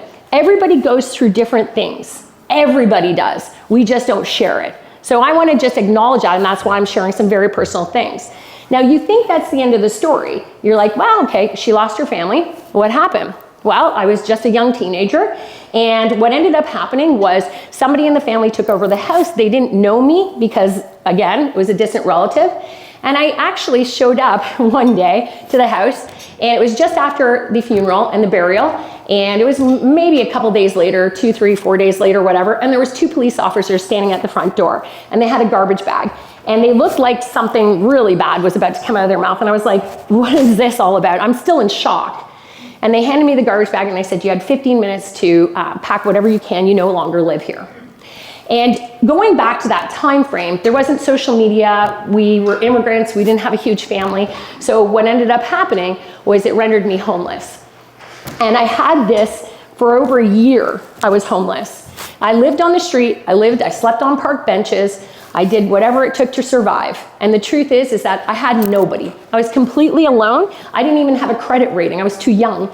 And I didn't fit into the system. And there was no, let's call children's aid. There was none of that. It was basically, here you go, good luck.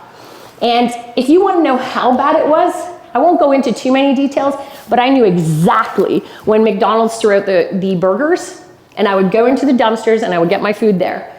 So the truth is that what you saw at the beginning, that's just one area.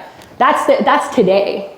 The mindset that I had that carried me over, when you have to fish your food out of a dumpster, that's when you know that you don't have much. You don't have a house, you don't have a family. So a lot of us sitting in this room, we think that we have it bad. You don't have it bad. Okay, you have tough times, but your mindset can really get you through it.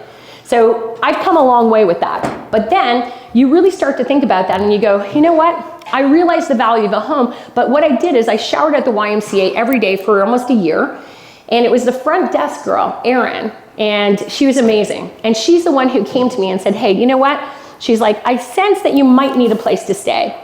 And she offered me, she had a tiny little bachelor apartment, and she gave me an opportunity, and I stayed in there, and then that allowed me the chance to get things together, and then I ended up getting into social housing, which I'm a big advocate for, and they're all the right ways, and that ended up changing things. So then I realized at that time I could get through anything. But then also take it back to only 6 years ago. Now there's lots of things in between. I'm a cancer survivor. I have a lot of things in the background in my life that I've been through. If anybody who knows me knows I'm resilient. But one of the most important things, and I have a very strong mindset, but one of the really interesting things is when you go through a lot, you carry a lot. And I ended up gaining a lot of weight. So I ended up becoming 300 pounds, if not larger. And one of the things I realized that it is really interesting because when you go from one to another, I realized at being 300 plus pounds that some people only saw me on the outside. That's it. They only judged me from the outside. And so I got to experience what it was like being absolutely homeless, losing your family, all that stuff, only to experience how cruel things were at 300 plus pounds. Okay, and I'm telling you, I've been called every farm animal you can possibly imagine. And I know I laugh about it today, but I've lived that side, and then I transformed my life 6 years ago and said, you know what, that's it. I want to be an Ironman athlete. And you are going to see a picture of that. Don't worry, you'll see it. It's coming, just nobody's allowed taking screenshots when that happened. So, or at least like, please don't. So one of my favorite quotes is by this amazing woman. Thanks, Crystal. By this amazing woman, Maya. And one of the things she says is you may not control all the events that happen to you, but you can control and decide not to be reduced by them. And this is a really important quote because no matter what happens in your life, no matter what happens in the market, your mindset is what's going to make the biggest difference. Okay, everything, how you see the market, how you see your life, how you see what you're going through, everything relates to this. And that's why I share my personal story, is I don't want you guys to sit here and think that I don't understand what people are going through, okay? But I also don't want you to think that I just made my way on a stage and that I'm some privileged individual. I worked my ass off to get to where I needed to get to, and my mindset is stronger than anybody's. I do Ironmans for fun, so that's gotta tell you something. So here, take a look at this. We're going to dive into some tactical stuff because I'm not going to let you leave here just getting motivated. We're going to really dive into some good stuff here. So this is one of my favorite slides about the comfort zone. Many of you are sitting right here. Everybody says, how did you get to where you got to and what is going on with the clients that you have and everything? They're here in the comfort zone. We all start in the comfort zone. Every single person starts here. In any journey you have, you are in the comfort zone. That is no man's land. That's where we feel safe. That's where we're in control. Whether your business or your market or your team or your family life, you're all in the comfort zone. Whenever you want to move to the next zone, which is obviously where we see growth, that's the fear zone. The fear zone is what holds 99% of people back. It's where they're going to find excuses. It's where you're going to have lack of confidence and you're going to listen to other people's stuff. Let me tell you something, most of you are going to be stuck here. Most of you always are, because it is the scariest place to go from being comfortable to going into the fear zone.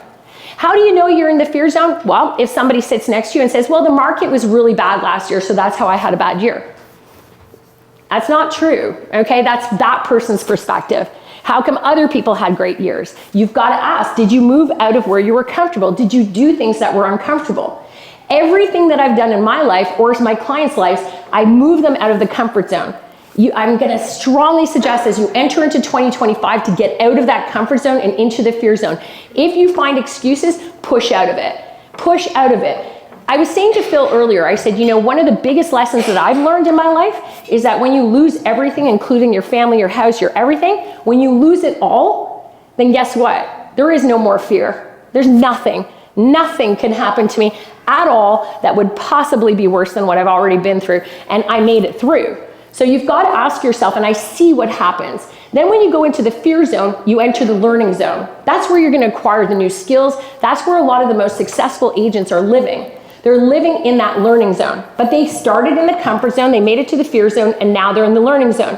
When they acquire the new skills, you're going to have problems. The most important thing at the top of that is they deal with problems. Whenever you experience growth in your business, you're going to have a shit ton of problems. It's never going to end. So if you want to build a bigger team, there's going to be problems. You ready to deal with it? I hope so. You know what? You want to do more business this year? You're going to have problems. So embrace the problems. They're like, life is full of them. Every single person that I ever coach goes through a lot of problems. Then when they deal with the problems, they live their dreams, they set new goals, they're in the learning zone, they go to the growth zone, and they're done. Every time you start something new, remember the comfort zone. Just remember and move yourself through it. Nobody starts at the growth zone. They all start at the same place. Every single person in here can start wherever they want to start, but you're going to start in the comfort zone, and you're going to end up wherever you decide to take your opportunity. But be comfortable with fear. Get through that fear zone. If you're comfortable, don't be. The only reason I really do love Ironmans is because they're terrifying.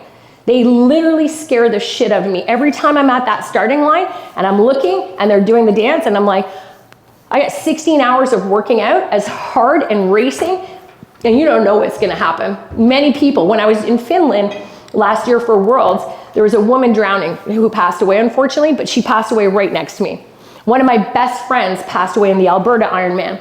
So a lot of things do happen, and you know what? Not a great outcome, but again, get into the fear zone. Now, the number one question that I'm asked, we're gonna get a little tactical here. How do the best in the business do it? How do they do it? Okay, I'm always asked, in every variance, how do they do more sales? How do they grow? How do they do stuff like that? They have relationship businesses. Now, this is going to be a little bit opposite to where you guys might be thinking, but what is a relationship-based business? Relationship business is something that you have to start thinking about. And I was talking to a lot of people about this specific topic. A relationship-based business is when you actually give a shit about people.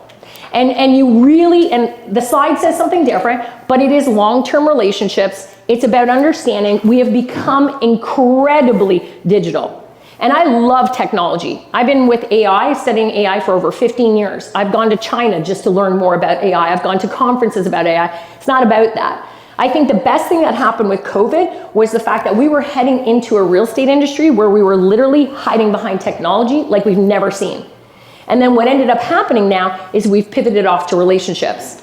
What relationships are? We're going to talk about that. Again, it's a business built on trust and loyalty. But we're not going to get too much into this kind of hokey part. We're going to get into the real stuff. So I'm going to ask the group a question here. This is going to be interesting. And we're going to start it with, let's see, I'm going to ask Mira. So Mira is going to be my first example here. Transactional or relationship-based business? If we have the #1 teams in the industry, do you think they're transactional or relationship-based? I think it's a combination of both. Can't be. One or the other. Do you think the #1 team in the entire country, no matter what the brand, relationship-based or transactional? Relationship. Okay, answer? She said relationship. Would you agree? I do. Nice, I like it. Would you agree? Anybody think they're transactional? Amy? Yeah? I think they're transactional. When you get that big, I think that it's impossible to have relationships with that many people. Such a good answer. What's that? Who's the biggest team? One of the biggest teams is actually in Quebec. So they're actually in, I know, you're like, damn it. What's that? Yeah. Yeah, and they have a whole rental business underneath them. It's really, they're amazing. So transactional versus relationship based. The #1 team in the entire country is actually transactional based. Okay, so that's the first thing. The #2 in the country is relationship based. So #1 and #2. Yeah, they're #1 and #2. Our transactional base is #1, relationship base is #2. Same question, but I'm going to do show of hands. Okay, so let's take a look here. Which do you think who thinks the transactional team makes less money than the relationship team? Okay, good. Okay, so the opposite is the opposite. Good. So here's the thing. The transactional team, although they're #1, they're #1 for volume and units. I've seen both of these teams' P&Ls. Okay, #2 team, way more income. Do you want to know by how much? Over 38% more profit as a relationship-based team than a transactional-based team. 38. That is the most recent stat. That is your 2024 stat. 38% more profitable building a relationship-based business. So you have to ask yourself, being #1, sure. There's a time where first place loser, I think Vince Lombardi says, first place loser, I'd be like, I'll take that all day long. With that kind of profit margin, I don't want #1. I'll be like, I'll take #2, it's behind door #2. But it's 38% more profitable. The reason why is, Amy had a good point. She's like, you know what, if you're bringing up that, it's impossible, it is very difficult. I'm going to show you how, but it's very difficult to build a relationship-based business when you're that big. You have to be very conscious about it, but there are some great ones in your own company that you want to balance out of. How do you know if you're running a business that's relationship-based or transactional-based? Just look at these 2 slides and figure that out. These are not hard to look at. If you're always focused on the deal, or are you focused on building trust? This is probably the biggest, fastest, most rapid thing.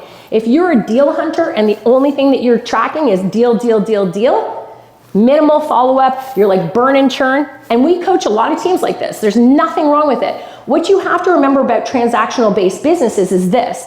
A transactional-based business does not mean you don't give a shit about your clients. That's not what it means. A transactional-based business just means that you are preferable to just look at the transaction and burn the numbers through. You do a lot of marketing, you spend a lot of marketing, there's a lot of stuff behind that, but it doesn't mean you don't care about the consumer. It just means your focus is minimal, a lot of lead generation, you're spending a lot of money, you're probably burning internet leads, a lot of that kind of stuff, and you're spending probably $100K a month with some of those larger teams, okay? Relationship-based business, very different. Think of Disney. That's exactly how it is, okay? So that's a really good indicator. So now I'm gonna ask you a different question, all right? So I'm gonna pick anybody from the audience, you right there. So I would like you to tell me, all right, what's your name? Matthew. All right, Matthew.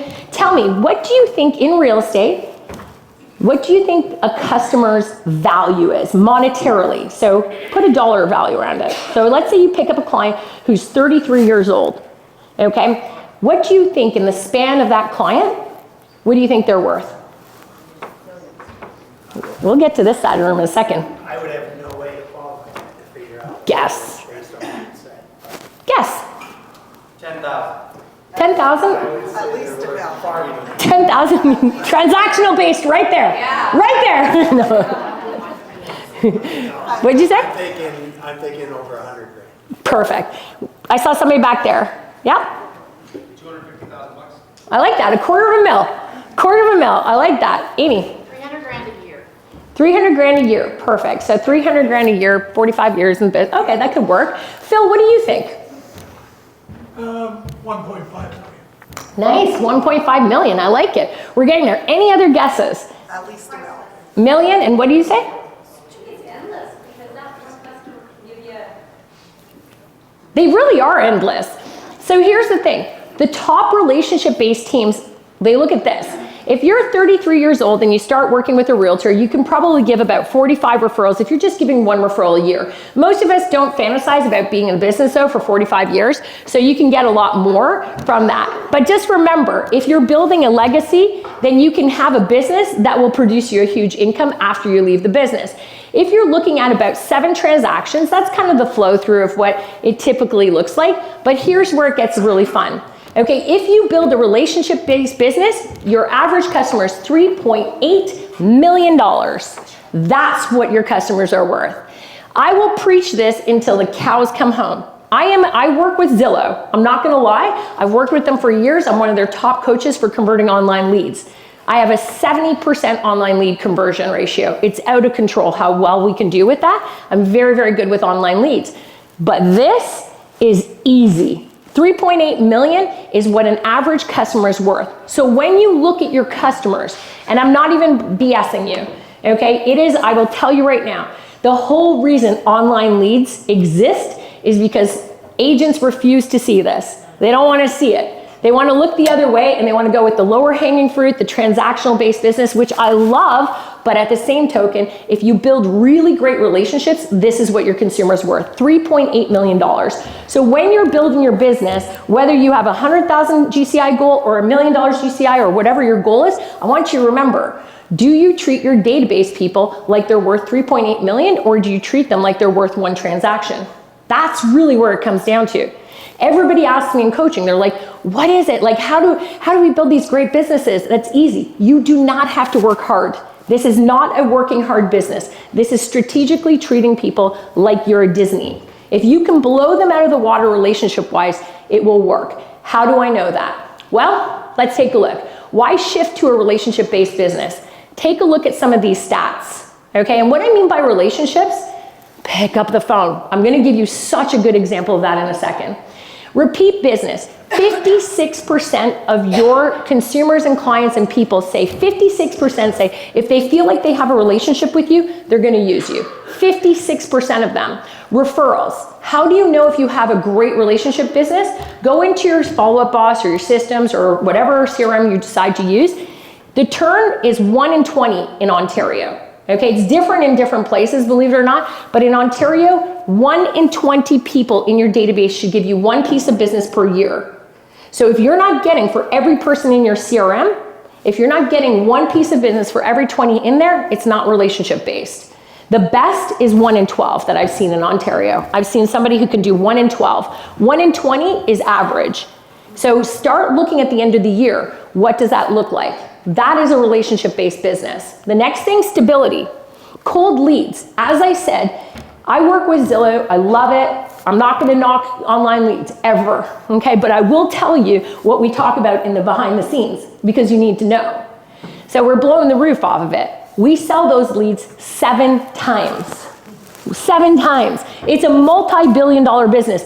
They don't survive if you become relationship-based. You will take out online leads in any format. And I will tell you right now, it's because they bank on people not wanting to be in relationships. They bank on us saying it's easier to just buy online leads, and it's just easier to do that and funnel them out to our teams or to ISAs or whatever, and then you're paying a fortune. So not only do we sell them 7 times over, we bank on you not following up well with them either. So as far as the cost goes, it's the #1 reason why most of those teams who are transactional have a very poor profit margin. It's the #1 reason is that they prefer to go after the cold than build what they've got.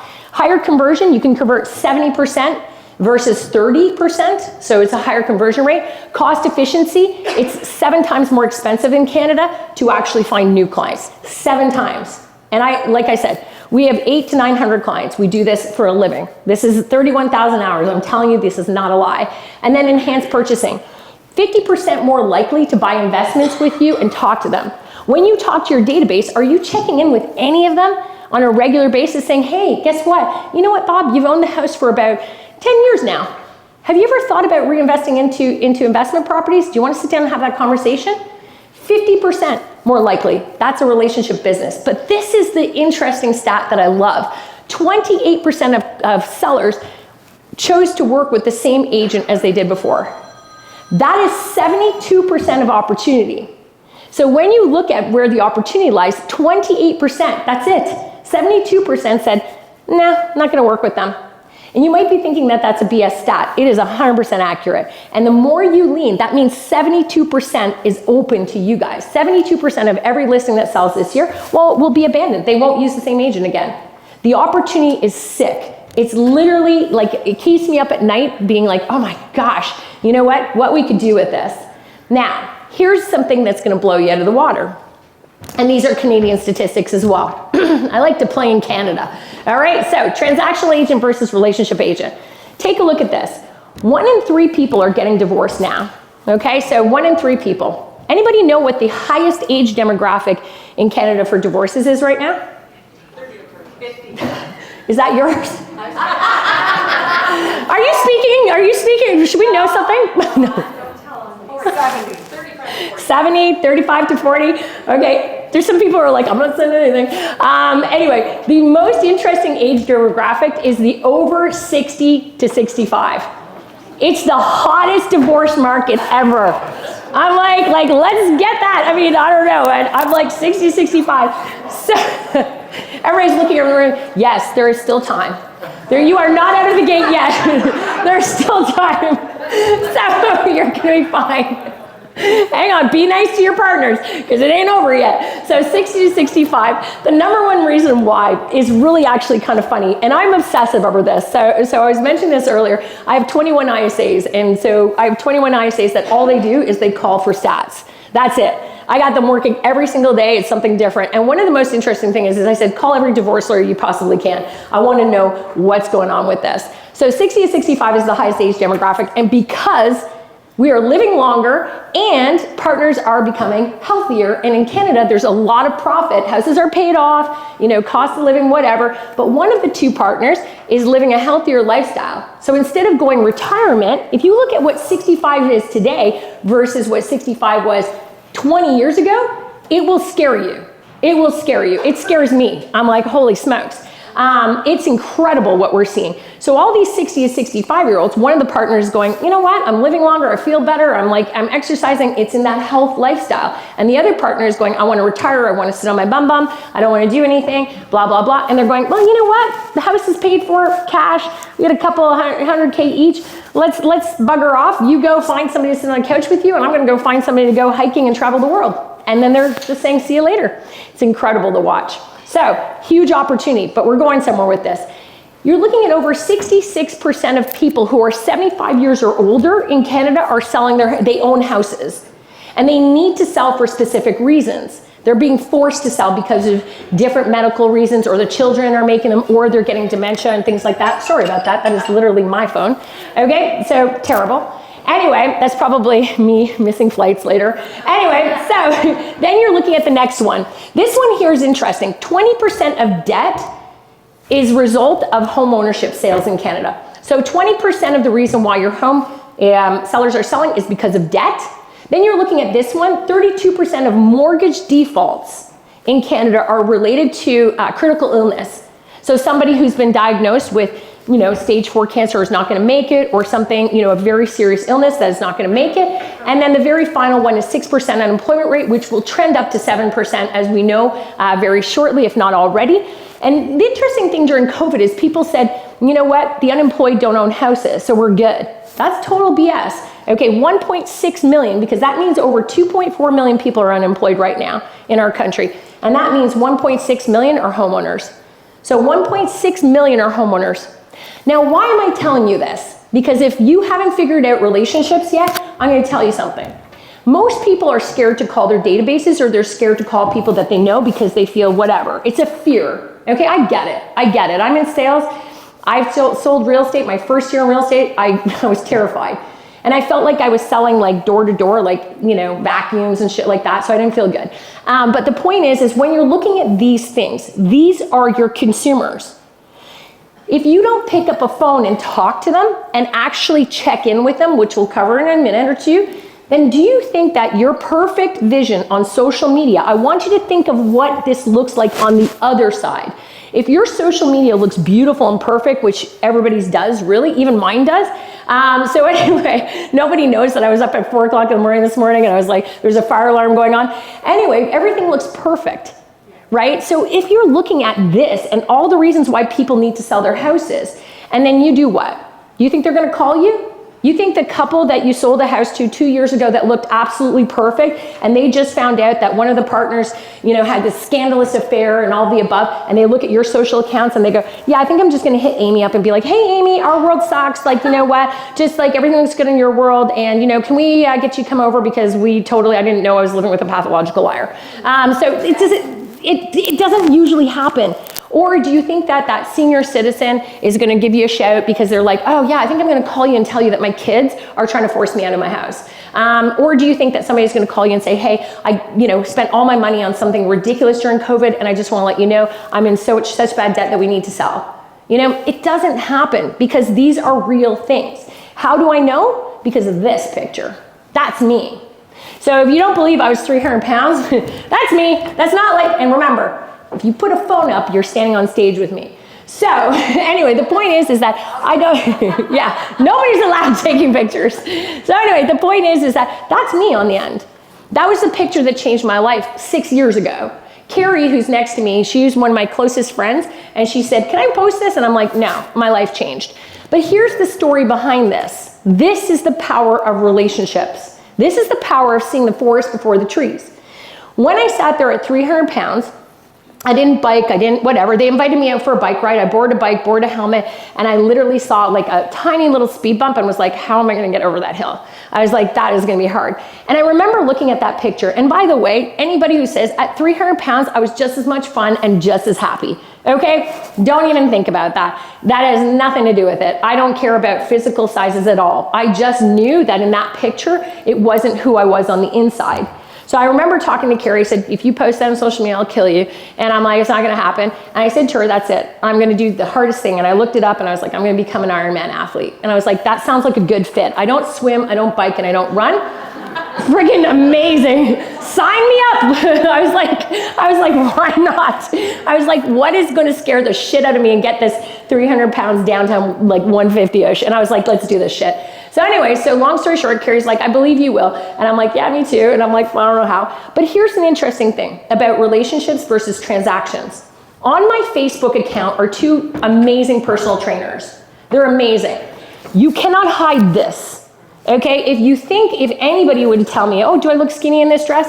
You know what, you're lying, okay? I understand, it's 300 pounds. I was wearing, everything that I was going through was on me. So when I sat back and I said, you know what? I was insecure about who I was gonna hire to help me. Where do I start? What do I do? So I researched the 5 top trainers for Ironmans across the world. And I hired 5 of the best coaches, and we did 2 years of an exorcism, literally 2 years of an exorcism. So then what ended up happening, why this is talking about relationships, is this.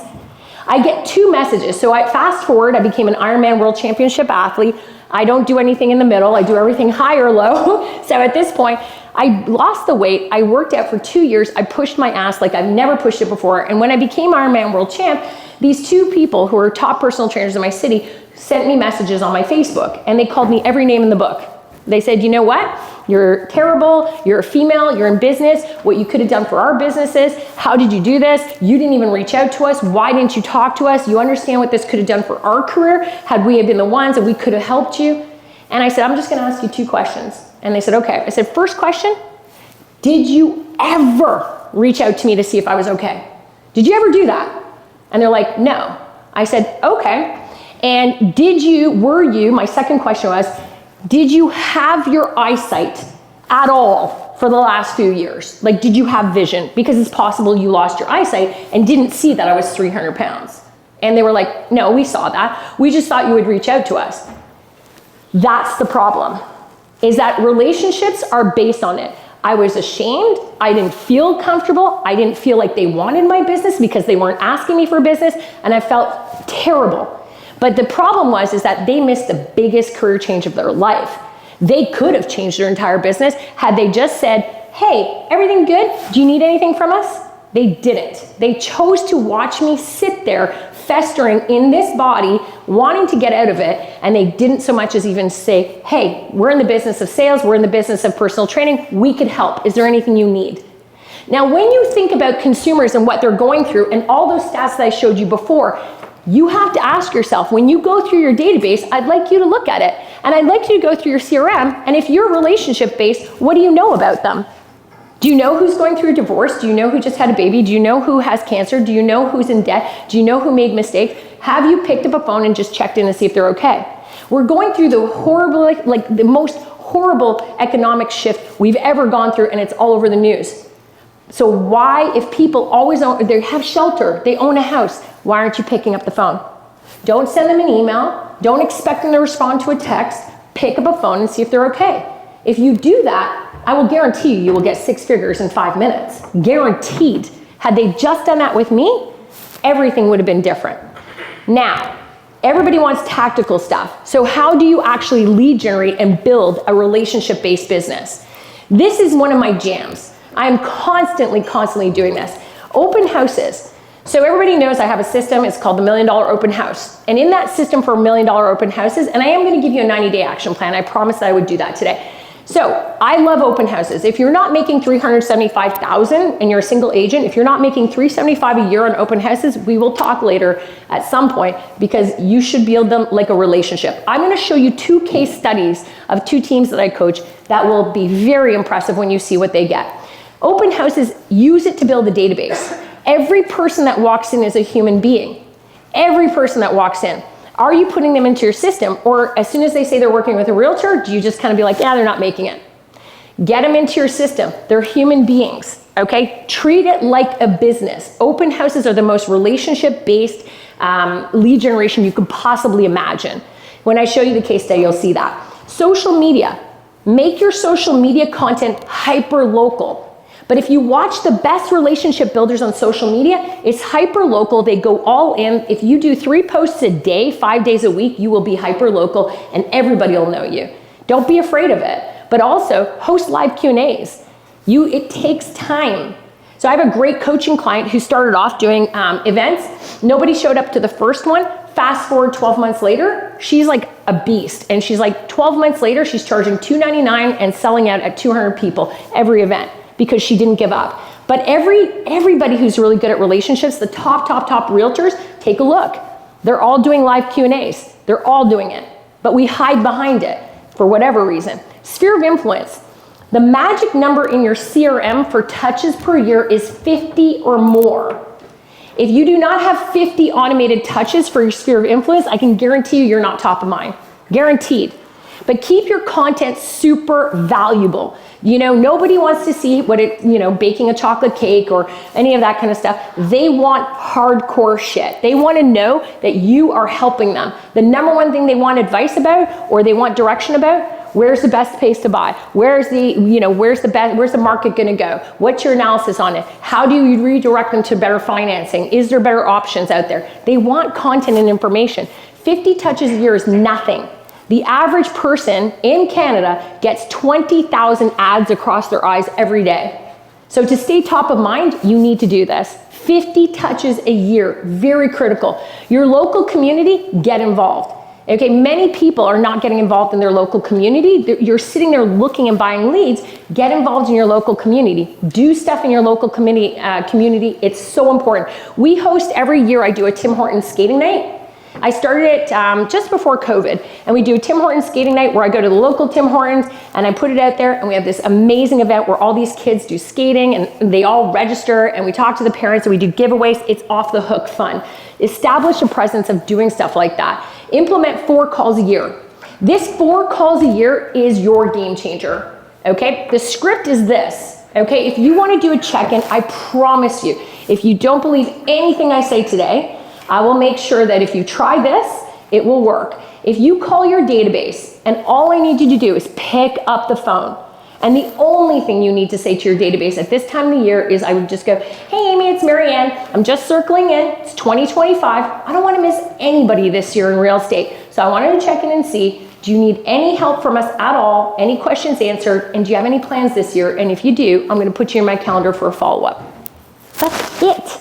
That is so easy. It's the softest script you will ever use, and not a single person will have an issue with that. And if you want to know who do I call because you're saying you have nobody in your CRM, I will challenge everybody. Pull out your cell phone, not at this minute, but later on, pull out your cell phone, go under the contacts, take a good look and see how many contacts do I have in there. And if you don't have more than 400 in there, I would be surprised. You have a lot of contacts.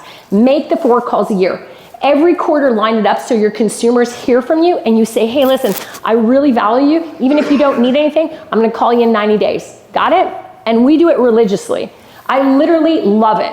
Is it scalable? Amy was saying, you know what, if you have a big database, it's not very scalable. It is scalable. They don't need to hear from you directly. You can hire or have your team do it, and there's no statistics that say that that's not going to work. It's really good. Local businesses, one of the most important things is we partner up with local businesses, and I love it. So partner up, do giveaways with them, cross-pollinate with them. These are all relationship-based stuff. Relationship-based is the biggest trend you will see, guaranteed, to build real estate businesses moving forward. I guarantee you. So here's one of the 2 case studies. The first case study is this one.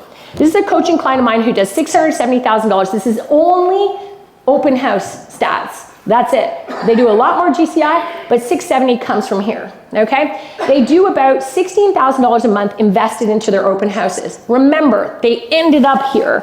They started off differently. They treat their open houses like a relationship building business. So they get about 20 to 26 leads a month that come in through their open houses, and by a lead, meaning they're going to do something in 90 days or less, they schedule about 18 to 22 appointments. They are totally totally dedicated to scripting. These guys, you walk in, they are scripted to the nines. Okay, they do this like I've never seen people do open houses. They do about 16 closings, they're luxury. They do about 16 closes per year just from open houses. And their highest mega open house, they run mega open houses, was 300. And that was off the hook incredible. Now, when I'm showing you this case study is that many people look at open houses and they gloss right through them.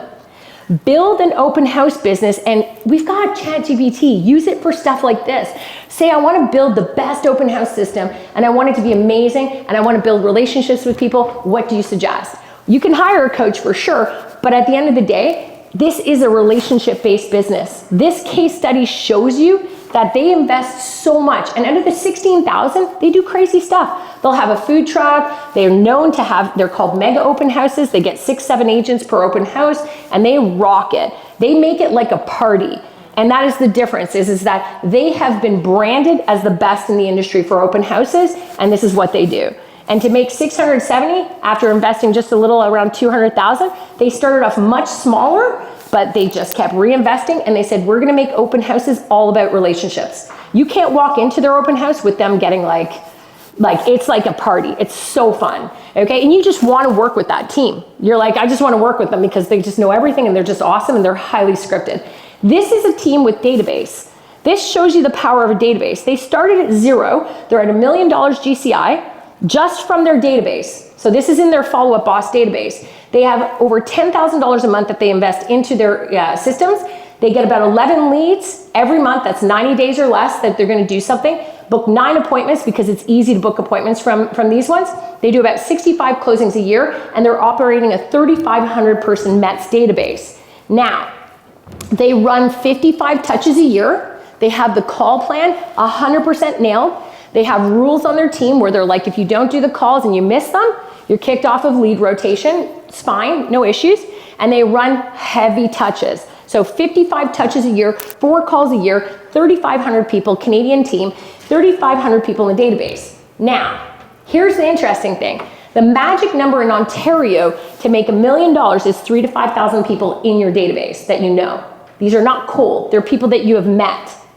So they've learned how to actually build this at a really high level. And what they do with that 10,000 a month is instead of buying online leads, they reinvest into meeting people. Everybody they meet goes into their system. They have one of the best 55 touches I've ever seen. They do the calls perfectly, but they want everybody to feel like they're at Disney.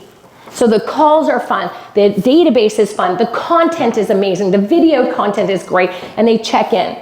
And one of the things that I did with these guys, which you guys are gonna go, that's a good idea, is this. This is one of the most important things. How many people here, I'm just curious, and there's no shame because I've done this before, I've asked this question. How many people in here, in their database of all the people who have bought, sold, and invested with them, how many people here have tracked and put into their CRM their mortgage renewal date? Yeah, I know why you did it. Mira did it, right? It's genius. It's genius. I know Mira, by the way. So here's the thing. They put it into their database. Why is it important? Why? That's when people move on. They do. That is the #1 time. If you're not even on top of when they're moving, it's the craziest thing I've ever seen. We have these databases and we're in massive, in Canada, it's different than the United States, there's renewals and we renew all the time. But if you're selling a house to somebody and you've never tracked their mortgage renewal date, that is the easiest thing to ever do, ever. And I'm telling you, it is genius. And with this team here, our fastest route to $1 million, as I said, from day one, every single person you buy, sell, or invest a house with, you need to make sure they go into your database and ask the question. And it's part of a series of questions we ask. It's mortgage renewals. And what do we do? 3 to 5 months before every mortgage renewal, we send out an invitation. We say, hey guys, listen, it's getting close to your mortgage renewal time. We're on top of that. We'd like to schedule a 50-minute call with one of our sales reps. And we're just gonna have a conversation around what your plans are, what you want. Do you need an intro to a rep? What's going on? And we do that. And I will tell you the amount of business that they get from that, off the hook. And there's not a single realtor. I could say this at 7,000 conferences and very few realtors will do it. But it is the biggest missed opportunity in your database. And you can still do it. Incorporate it into your calls. But imagine, does everybody know this is the biggest mortgage renewal year? Huge. A lot of people aren't going to be able to requalify. Yep. So what's happening on your calls, Mira? A lot of people are struggling with the interest rates and getting tighter and tighter with their finances. 100%. A lot of people, because they're struggling with their finances, is triggering more divorces and separations. 100%. And a lot of people are waiting for their renewal date to make the move. 100%. It's the number one trigger that gets people to start thinking. Okay, it's crazy how many people miss this opportunity and we pass it off, but yet we're representing the sale. Why can't we just ask that? Like, it's so easy. We fill out how many fin tracks and forms and everything, and then we don't ask the one thing that could help our businesses. Remember what I said, relationship-based businesses are thinking long-term. Okay, even if you're thinking, I want to be in the business for 6 more years, okay, worst thing you can do, sell your business to somebody else. Why would you do that? Give them your business and let somebody else run it. Sit back, enjoy the last, whatever, 30, 40 years of your life, have somebody else run your database. If you hand over a database to somebody and you have all the mortgage renewals there, and you have it all systemized, and you're in relationships with people, you're gonna make so much money in your retirement years, it'll be ridiculous. But the reason why that saying about realtors working until they die is because we don't do things that are at our capability. It's the relationship. As much as I love all the cool technology and everything, we need to use it to do it, okay? But do that, and I'm telling you, it's great. Now, a lot of people, this wouldn't be a presentation if we didn't use AI, but here's the thing, and I will make sure you get this because I understand it's fairly small. Here's the thing, AI should be used to build relationships. Don't use AI to replace. If you're gonna replace, and I'm gonna put a QR code up that you're gonna get a whole plan for 90 days and everything, but when it comes to AI, there's some of the AI out there that will blow you out of the water with predictive analyses. I put up here, reevaluate in CoreLogic. CoreLogic, unless you're a broker, I wouldn't worry about it, but reevaluate is brilliant. If you look at what it does predictive lead generation. It can go through your entire database and it can target into any database and it can say, here you go. You know what? This person here, they're gonna likely move. This person here, da, da, da. It's crazy what this stuff does. Virtual relationship assistants, amazing. So ChatGPT has various plugins that will blow you out of the water.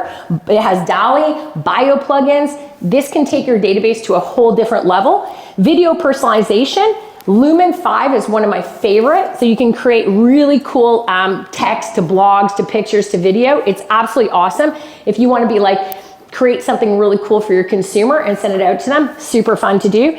AI generated content, Jasper or ChatGPT. Impact, really good. Keeps everything going. I mean, you guys know this shit.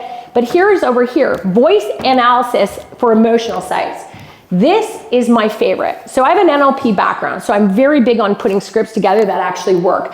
But here is Cogito. If you're looking at that as an AI application, you can take, so if you use, so for example, we use Follow Up Boss, doesn't matter, as long as you have a smart CRM, you're fine. You could take this, integrate it in easily, integrate it into your Follow Up Boss, your team's being recorded, you throw in Cogito, gives you all the analysis. It'll say, hey, you know what? Mira is a high D. It might say that. It'd be like, hey, Mira's a high D. Your agent did not talk to her the way that she wanted to be talked to. Here's what I would suggest. So here's an interesting stat on why that is the most important AI to build relationships. Okay, when we were studying internet leads, here's the interesting.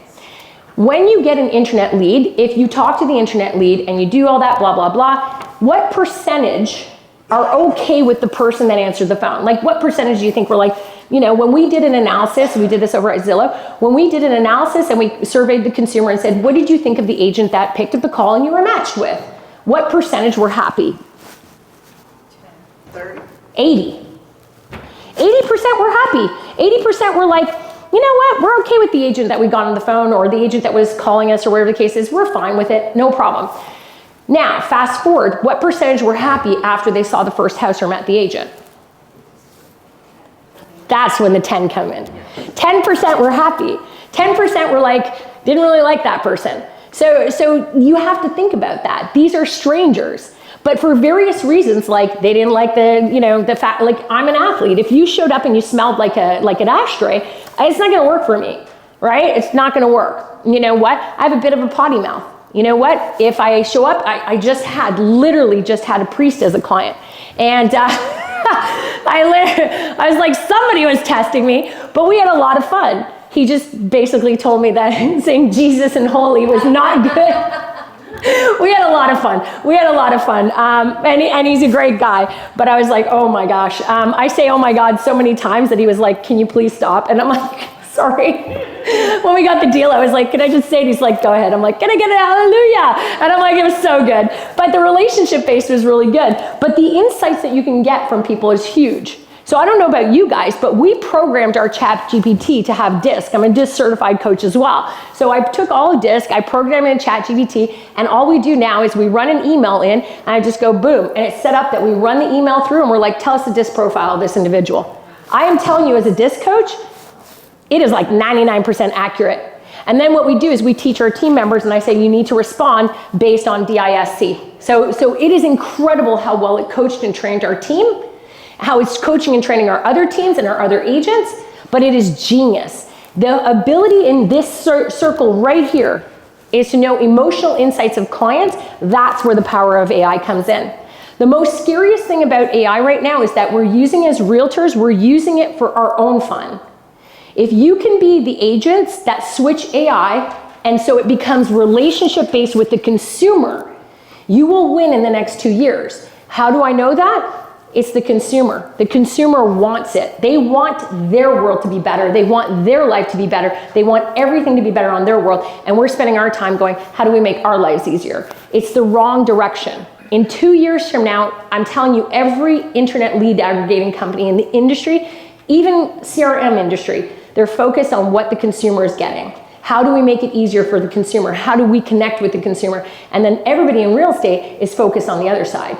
How do I write a great blog? How do I do this? How do I do that? How do I ask it about myself? Spend the time with some of the coolest shit out there, which is understanding, running your calls through. It's incredible. When you run that through Follow Up Boss and you can hear what your agents are saying, and it can tell you, this is a high S person, they value this, they value that, or this is what you did wrong. It is the best coaching tool we've used. It's absolutely incredible. So I will tell you that's the direction of AI for relationship-based businesses. Spend less time in chat GPT and more time in some of the AI that's designed to build relationships. And when you start hearing that and you start learning, the DISC stuff is the coolest thing you'll ever see. You literally can watch. And if you really want to test it, go into ChatGPT, tell it about DISC, give it a couple of things, it'll learn it pretty quickly. Take an email correspondence that a consumer gave you. Maybe it's a hard email, maybe it's an easy email, who knows, or take anybody's, and then take a copy of your response to it, run it through and say, tell me with DISC profile, did I nail this, did I not, what did I do wrong, what did I do right? Watch. It's incredible the response you get. And when you start using AI for DISC and you start responding that way, it'll blow you out of the water, okay? How to start shifting? Here's the thing I'm gonna suggest. For relationship-based businesses, this comes in, and I know, guys, this might sound a little bit foreign to some people, and you're going, holy smokes, it's a lot of work. It's not. Audit your database, okay? Are you nurturing relationships in there, or are you just making contacts? If you are looking at your CRM and it becomes a daily thing, where all you're focused on with your team or your individual, yourself, and you're going, I just gotta get through my contacts today. That means you're operating transactionally, okay? Look at the relationships you're basing. You don't need much. $1 million in Ontario is 3,000 people in your database. You wanna make $500,000 in Ontario, have half the people in there. But build it, grow it, cultivate it, and nurture it. But if all you're thinking about is contacts, contacts, contacts, and you have no Disney, no fun, no nothing, you know nothing about your database people, that's where you're missing a lot. So do an analysis on it. Commit to consistent follow-ups, design a touch program that's 50 or plus, do the 4 call plan per year, that's gonna nail it for you, and then develop a strategy for client appreciation or loyalty programs. Loyalty programs are some of the hugest things in the industry right now. So what are you offering to clients? What are you giving them? What are you doing for loyalty? If you're going to, for example, home developers, if you have relationships with them, they went through a really hard time. What loyalty programs do you have for them? What kind of things? We do a vacant, it's so much fun. We do a vacant property contest with our clients all the time. So we send out an email to our clients, and we do it every January. It's my favorite thing to do in January. I love it. I'm like, we're gonna have vacant property contest, and it's a scavenger hunt. And we say to all of our clients in our database, we're like, guys, it's time, vacant property time, and everybody loves it. We always have a massive prize, like it's huge, and we go, all right, whoever gives us, we need you get entered into the draw, but we want you to drive around, just send us the addresses. Any property that you know for sure is vacant, send us the addresses. We'll end up with probably like, I don't know, every day, 20, 30. They just come in and come in and come in. And then we hunt them down, we go after them. And we're like, if we list any of them, then you are entered into the big draw for the big grand prize. So we get tons and we just have fun with it. And we do loyalty programs, appreciation events. We went to Tesla. So I asked Tesla if we could have their showroom and do a champagne kind of thing. And I said, we want to have the whole Tesla thing and we want all the Tesla cars. We arranged a great client appreciation. Everything that you do for your clients, ask yourself, am I reinvesting into them? Am I having fun?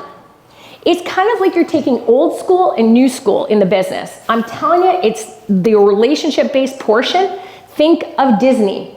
The amount of money you drop at that place, holy shit. I'm just gonna let you know. While I'm segmenting, this here, guys, will give you the 90-day action plan. So this will give you a 90-day action plan, and it's gonna give you my 5, 5, and 5 script, but we're not done yet. Okay, while you're scanning this, I'm gonna lead you into my final part, which is actually bringing you back into the Ironman story. What I wanted you to get out of today, so the 90-day action plan is gonna give you a breakdown of what you can do to start incorporating stuff into your database, learning how to do it. It's really good. If you need anything from me, just let me know as far as that goes. I'm fine with it. What I wanna share with you is this, is that the last segment, and I'll give that to the leadership group as well. So the last segment that I wanna cover with you guys, which I'm gonna go through pretty quickly, is this one. Be patient, but be fierce. The short game is not the winning game. I can guarantee you that. I have always been the underdog. I have always been the person. I came from nothing. I have fought hard. I was telling Phil earlier that I had a 5-year non-compete, non-disclosure, everything. So I actually couldn't even post on social media for 5 years. I have never been handed anything. I have really worked hard to get where I got to. And I am so, so grateful for everything in my life, including being here today. But I want to take you down something that's really important to me, is that a lot of people, like I said, are going through different things in here. And when you're like me, maybe you don't have a shit ton of support, okay? I've never had anybody tell me that I can't do something because I've been on my own since I was a teenager. So I've just never had anybody tell me I can't do anything. So I believe I'm fierce as anything. So that's just how I go. But here's the thing. People will always question it. And you have to dig deep sometimes. When I was 300 pounds, nobody saw me being an Ironman champion. Nobody even saw me finishing an Ironman. And to be fair, I don't blame them. But I'm gonna show you this, okay? The key to unlocking success, and you'll see this, I'm not gonna get into it too much. The number one reason why people don't succeed on their real estate goals is motivation. Somewhere along the lines, you lose it. You start off with the best of intentions, and then you end up just going left. You know, maybe your kid got sick, maybe you went through something personal, I don't know. In my world, I don't think there's ever a time that I haven't fought hard for something. We had somebody try to take my entire company down in 2024. Literally tried to crush everything I built, and I didn't even know it. It was happening in the background for 7 months. I had no idea. And then I woke up one day and somebody said, I think something's happening. And I was like, oh my God. So my entire company almost went. And you know what? That shit's gonna happen. It's gonna happen to you. So when you dig deep and you lose motivation for whatever reason, you have to remember, long game. That's the moral of today. Here's what I'm gonna say. And again, we're not finished. I'm getting there. First picture is that everybody when I was 300 pounds made fun of me running. Everybody made fun of me running. They all said I sucked at running. I was 300 pounds. It wasn't fun running, okay? It was like, I don't even know if it was running, if you want to know the truth. It was something. But this picture here, okay, I had to fight through it, okay? Every person who saw me at 300 pounds, I had to get out. People called me fat cow, fat pig when I was out running at 300 pounds because it was hard. It was terrible. It was absolutely, I was always the last one in, I was the last one finished, and people would look at you and you'd get those comments, way to go, you're doing great, and you're like, okay, thanks for the pity, right? Like they don't actually believe. So everybody said that I sucked at running. That picture at the front, that was Mont Tremblant last year. It was one of the hottest Ironman races in existence. The heat, you can't see the picture too well, but my face is like bright red. What you can see behind me is a dude. He's running behind me. We're running up a hill. That's a ski hill behind me. This is 1 mile left of the Ironman race of Mont Tremblant, which is one of the hardest races. And I have a place up there, and that's where it's only an hour and a bit from my house. So here I am, and I'm going up there. I'm in first place. Okay, that's me. You can't see the crew that's next to me. They're the ones who actually shot the picture. When you're in first place, you have a crew that goes with you, and there's 1 mile left. Hardest race there is, extreme heat, and there's 1 mile left. I ended up winning that race, and I remember just thinking to myself, I'm gonna swear, sorry, but screw you, I can run. All right, the next one. This is an important one. If anybody knows anything about cycling, this is a Trek speed concept. I'm one of the fastest cyclists in Canada. I can do on a flat, I win every time trial race that I've done in the last 3 years. I can go over 27 miles per hour on a flat and fast, and my downhill is close to 56 miles per hour. I am a cyclist. There's no question about it, and I love it. Trek is my sponsor. That's about a $30,000 bike I'm sitting on. Okay, what people didn't understand, I didn't own a bike 6 years ago. I didn't have a bike, okay? I didn't even have a helmet, all right? So this is me here. What you didn't realize, and nobody realized, not even my personal trainers, is that I built a machine. At 300 pounds, I started training for Ironmans on a bike. At 300 pounds, my legs and muscles were used to pushing 300 pounds. When I took 150 pounds off the body, my legs were used to 300.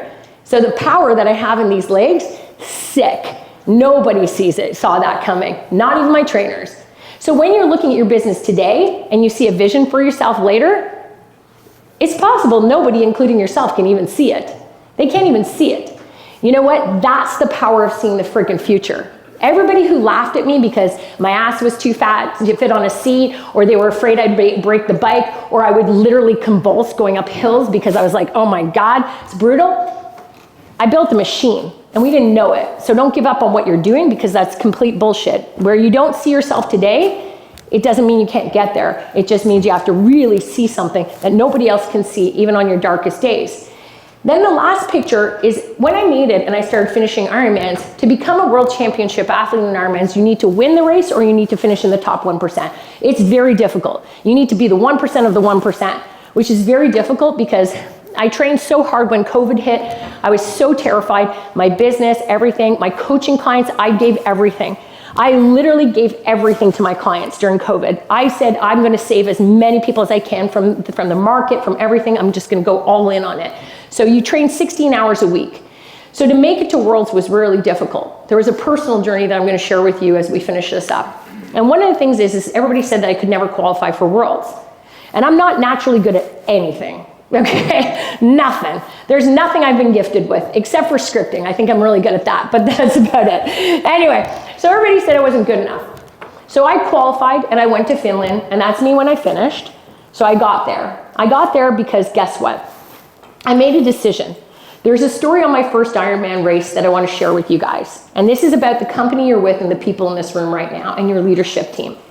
So it's amazing when I get brought into places like this and I get to share my story and I get to really be part of you guys and sort of grow with you guys as well and see where you are. And as great as I am at pushing people and saying, build a great business, it doesn't matter if you want to build a small one, a big one, whatever. It just matters that you actually have people who believe in you. And when leadership brings in people like myself to speak and share personal stuff, it means a lot to me. So when COVID hit, Tulsa, Oklahoma was my first Ironman. The truth is the pool shut down. We weren't allowed in the pools. We weren't allowed training. I didn't know what to do. And it was my mission. See, when I lost my mom, she was my best friend. And I'm not going to get into crying or anything like that, but she was my best friend. And the truth is that I just want to make her proud. And I am probably going to tear up. But when you gain 300 pounds, when you live on the street, when you fight hard for everything you've got, there are days that are terrible. And we're all, like I said, going through shit. Social media doesn't tell the truth, okay? So you have to believe in yourself. But the thing at Tulsa that really broke me was the fact that here I was as a real estate coach. I just got my 5-year embargo taken off of me so I could finally promote myself, and then stupid friggin' COVID hit. And I remember just sitting there going, are you effing kidding me? And I had to make a decision. 300 pounds, do I work at it? Do I go? Do I do my Ironman? What do I do? So I went, I called the client, I said, the pools are shut down. You have a house with a pool. He says, yeah, but it's vacant.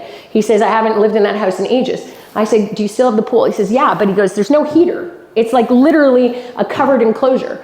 I said, I'm doing it. can I have it? Yep. So I got double in neoprene, and I would go in, had a heart rate monitor, I'd go swim for 7 minutes, get out, it was ice, like you've never felt before, in minus 30-degree weather. I pushed, and I pushed so hard. And all this while trying to get everything through COVID. Then we lost our running group. So I was outside running in minus 30-degree weather in Ottawa. And then cycling every single day. I would get up to do these workouts at 3:30 in the morning. My first client was 6 a.m. And I did everything I could. I had to get to the finish line. I had to do it because the commitment that you have in 2025, this is where I'm going with this. So I pushed through all this stuff, and then all of a sudden, I have to make a decision. Do I go to Ironman Tulsa? Do I go out there? Do I do it? And it was United States, and it was in the middle of COVID, and I'm not gonna lie, I got a ticket. I got a ticket, and I booked an airplane, and I was like, screw it. Like, I gotta do it. But I didn't tell anybody the whole thing because I was like, I had to go alone. So I went by myself. If you know anything about Ironmans, they're dangerous. You could die. It's 16 hours, okay? And I'm in during COVID by myself. I've trained incredibly terrible conditions, and I never gave up. I had to get my ass on a plane. I was freaked out because it's a red state, and I'm gonna tell you, it was like walking into something and going, where the hell, like what is going on? So I was scared to death. I was in a little house all by myself because of COVID in Tulsa, and now I have to race. And I'm scared. Not only am I scared of COVID, but I'm scared I'm gonna die, and I'm gonna be dying in Tulsa by myself. And I'm also terrified because it's my first race ever. So I basically, fast forward, I'm racing. I get through the swim. I go into transition for my bike, and it's my first Ironman. I sit down, and I was putting on my cycling shoes. Sorry, it was after the bike. I was putting on my cycling shoes. All I have to do now is run a marathon. I got this. I did really good on the bike. As I'm sitting down putting on my running shoes, a guy comes around the corner. He trips over me. It was my fault, by the way. His elbow lands in my stomach. It punctured my stomach. So I ended up on the ground, and I was like, what the hell just happened? So I get up and I'm like, no, I gotta do this. So anyway, so I get up and I start running, and I'm like, oh, this doesn't feel good. So I start walking for a bit. I take a drink of water from the station. I throw it up. I can't eat, I can't drink, I can't consume anything. Something is wrong with my stomach. You can't do a marathon and an Ironman without nutrition. It's literally impossible, and it was a heat wave. So I said, I gotta do this. I came this far. Like, I came this far. Are you effing kidding?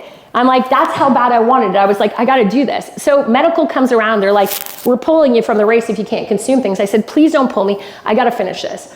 We're only 1 mile into a 26-mile marathon. And I'm like, I can't run, I can't eat, I can't drink, what's gonna happen? So anyway, we go on, I'm in pain. I cannot tell you how bad the pain was. I can't tell you that. I can only tell you is that the shit I was seeing, and all I kept thinking about is, you know what? I got my mom watching me, I don't effing quit. Because too many of us give up on where we want to go. Too many of us don't see all the things and how hard we've worked to get there. And then the first sign of something that goes wrong, we U-turn and we give up. And I'm like, I came this effing far. Everybody back home is tracking me. And you know what? What am I going to do? I worked this hard. So I'm keeling over, I'm falling down, I'm in the outhouses crying, I'm doing whatever it is. There's this bald ego that shows up on the freaking path. This giant bald ego is on this like running path. I'm looking around, and I honestly was like, okay, I've died. Like, I'm dead now. And I'm like, and this is the bird that's gonna take me to the next phase. So I'm looking at the bird, and I'm like, yeah, whatever. And so I'm like thinking I'm dying. Anyway, I look over, nobody's seeing this bird, and then it flies off, and I'm like, whatever. So anyway, I'm like, that's crazy. I found out later there was a bald ego. I wasn't crazy. But anyway, medical's trying to pull me over each time. Now, the thing you have to remember about an Ironman is this. You're not allowed music. You have to suffer for 16 hours of hearing what a terrible person you are. For 16 hours, every negative thought entered my head. Every word that tells you to quit and give up on yourself is going through there. You cannot have any outside help, and you cannot have any music, and I'm all by myself, and I'm in so much excruciating pain that to quit would have been the easiest thing that everybody would have understood. But I came that far, and to hell if I was going to give up because of all the things that people have said on this journey and everything that I put in it. It doesn't matter what anybody else did. It was my journey. I wouldn't quit. But I also knew that I had to make it to the other side. Mike Riley is the guy who calls you in. So here's the thing that happened. So as I'm there, I'm crawling. I literally was crawling. I had 1.5 miles to go. I had 1.5 miles to go. For some reason, like I was not gonna stop. And we get these bags in our Ironman races, and they have these bags, and they're like little help bags that you pack the night before, you drop off, and they're there just as you're finishing up. So I had a Canadian flag, I had a Canadian shirt, and I was like, you know what? My stomach was like, it was packed out, like there was something really bad. I'm puking everywhere, I could barely friggin' see. And I was sitting there just going, I put on the shirt and I took the flag. And it was dark out, okay? And so they have this bar strip, and it, you know, in Tulsa. And I told you it's a red state, so it was a little bit strange, but there was literally six deep rows on each side leading to the finish line. So it was 1.5 miles, and then I'm moving into this finish line, this bar area, and I'm like, okay, and that leads you to the red carpet. And I have my thing on, and I'm like literally in pain. And this is about the people that you're around. And then all of a sudden somebody says, there's a Canadian. And they start screaming, a Canadian? What the hell? And so they haven't seen Canadians in ages because it's COVID. So they see the flag, they see that, and they're like, there's a Canadian. And so the whole crowd turns, and we're talking mile deep with 6 rows on each side. And they all started screaming, go Canada, go. Go Canada, go. The noise was mind-blowing. I looked up and I thought, are you kidding? Are you kidding me? This is not actually happening, because I had very little time to make it, and I was in so much pain that I was literally crawling. And I got up and everybody was chanting. The entire place was screaming at the top of their lungs, go Canada, go, go Canada, go. The people who need you will lift you up. And Mike Riley was waiting at the finish line, and we had met a couple days earlier, and he had heard my story of what I'd been through in my life and what I'd been through to train to get there. And he came out on the red carpet, and I could see it. And he says to me, he goes, Marianne Gillespie, he's like 150 pounds lost, made it from Canada, all by herself, has a punctured stomach, because he was tracking me. And he's like, this is your moment, Marianne. It's like, this is your moment. This is that moment that you've waited for. This is the moment that you worked your ass off for. And he says, get out here and finish this up. And the crowds were screaming. And I remember sitting there, there's this moment in the world, okay? And this is it. This is the moment, okay? And I'm gonna tell you something. There are certain moments that you maybe experience, and there's certain moments that you can't experience. But I will tell you something. There's a moment right here. Right after that, I looked up, and I'll never forget this moment. I was like, this is the moment where that 300-pound girl who worked really hard, and I loved her. I freaking loved her. But this is the moment where I looked up and I saw her. And I will tell you, many of you don't see this yet in your own businesses and your own lives, and I don't care what level of production you need to be at. It's irrelevant. But there was a moment where I looked up and I saw the 300-pound version of me, and I saw everything that I put through to get to where I got to at that moment. And I looked up and I could see her, and she was like, we're never gonna meet again. We're never gonna meet again. She's like, you did it. Everything, burying your parents, going through everything that you've gone through, cancer, surviving, business takeover, everything, you name it. And it was like, you didn't quit. But this is the moment where you cross the line. It's the moment where you have to say goodbye to who you used to be, especially those of you who had tough 24s.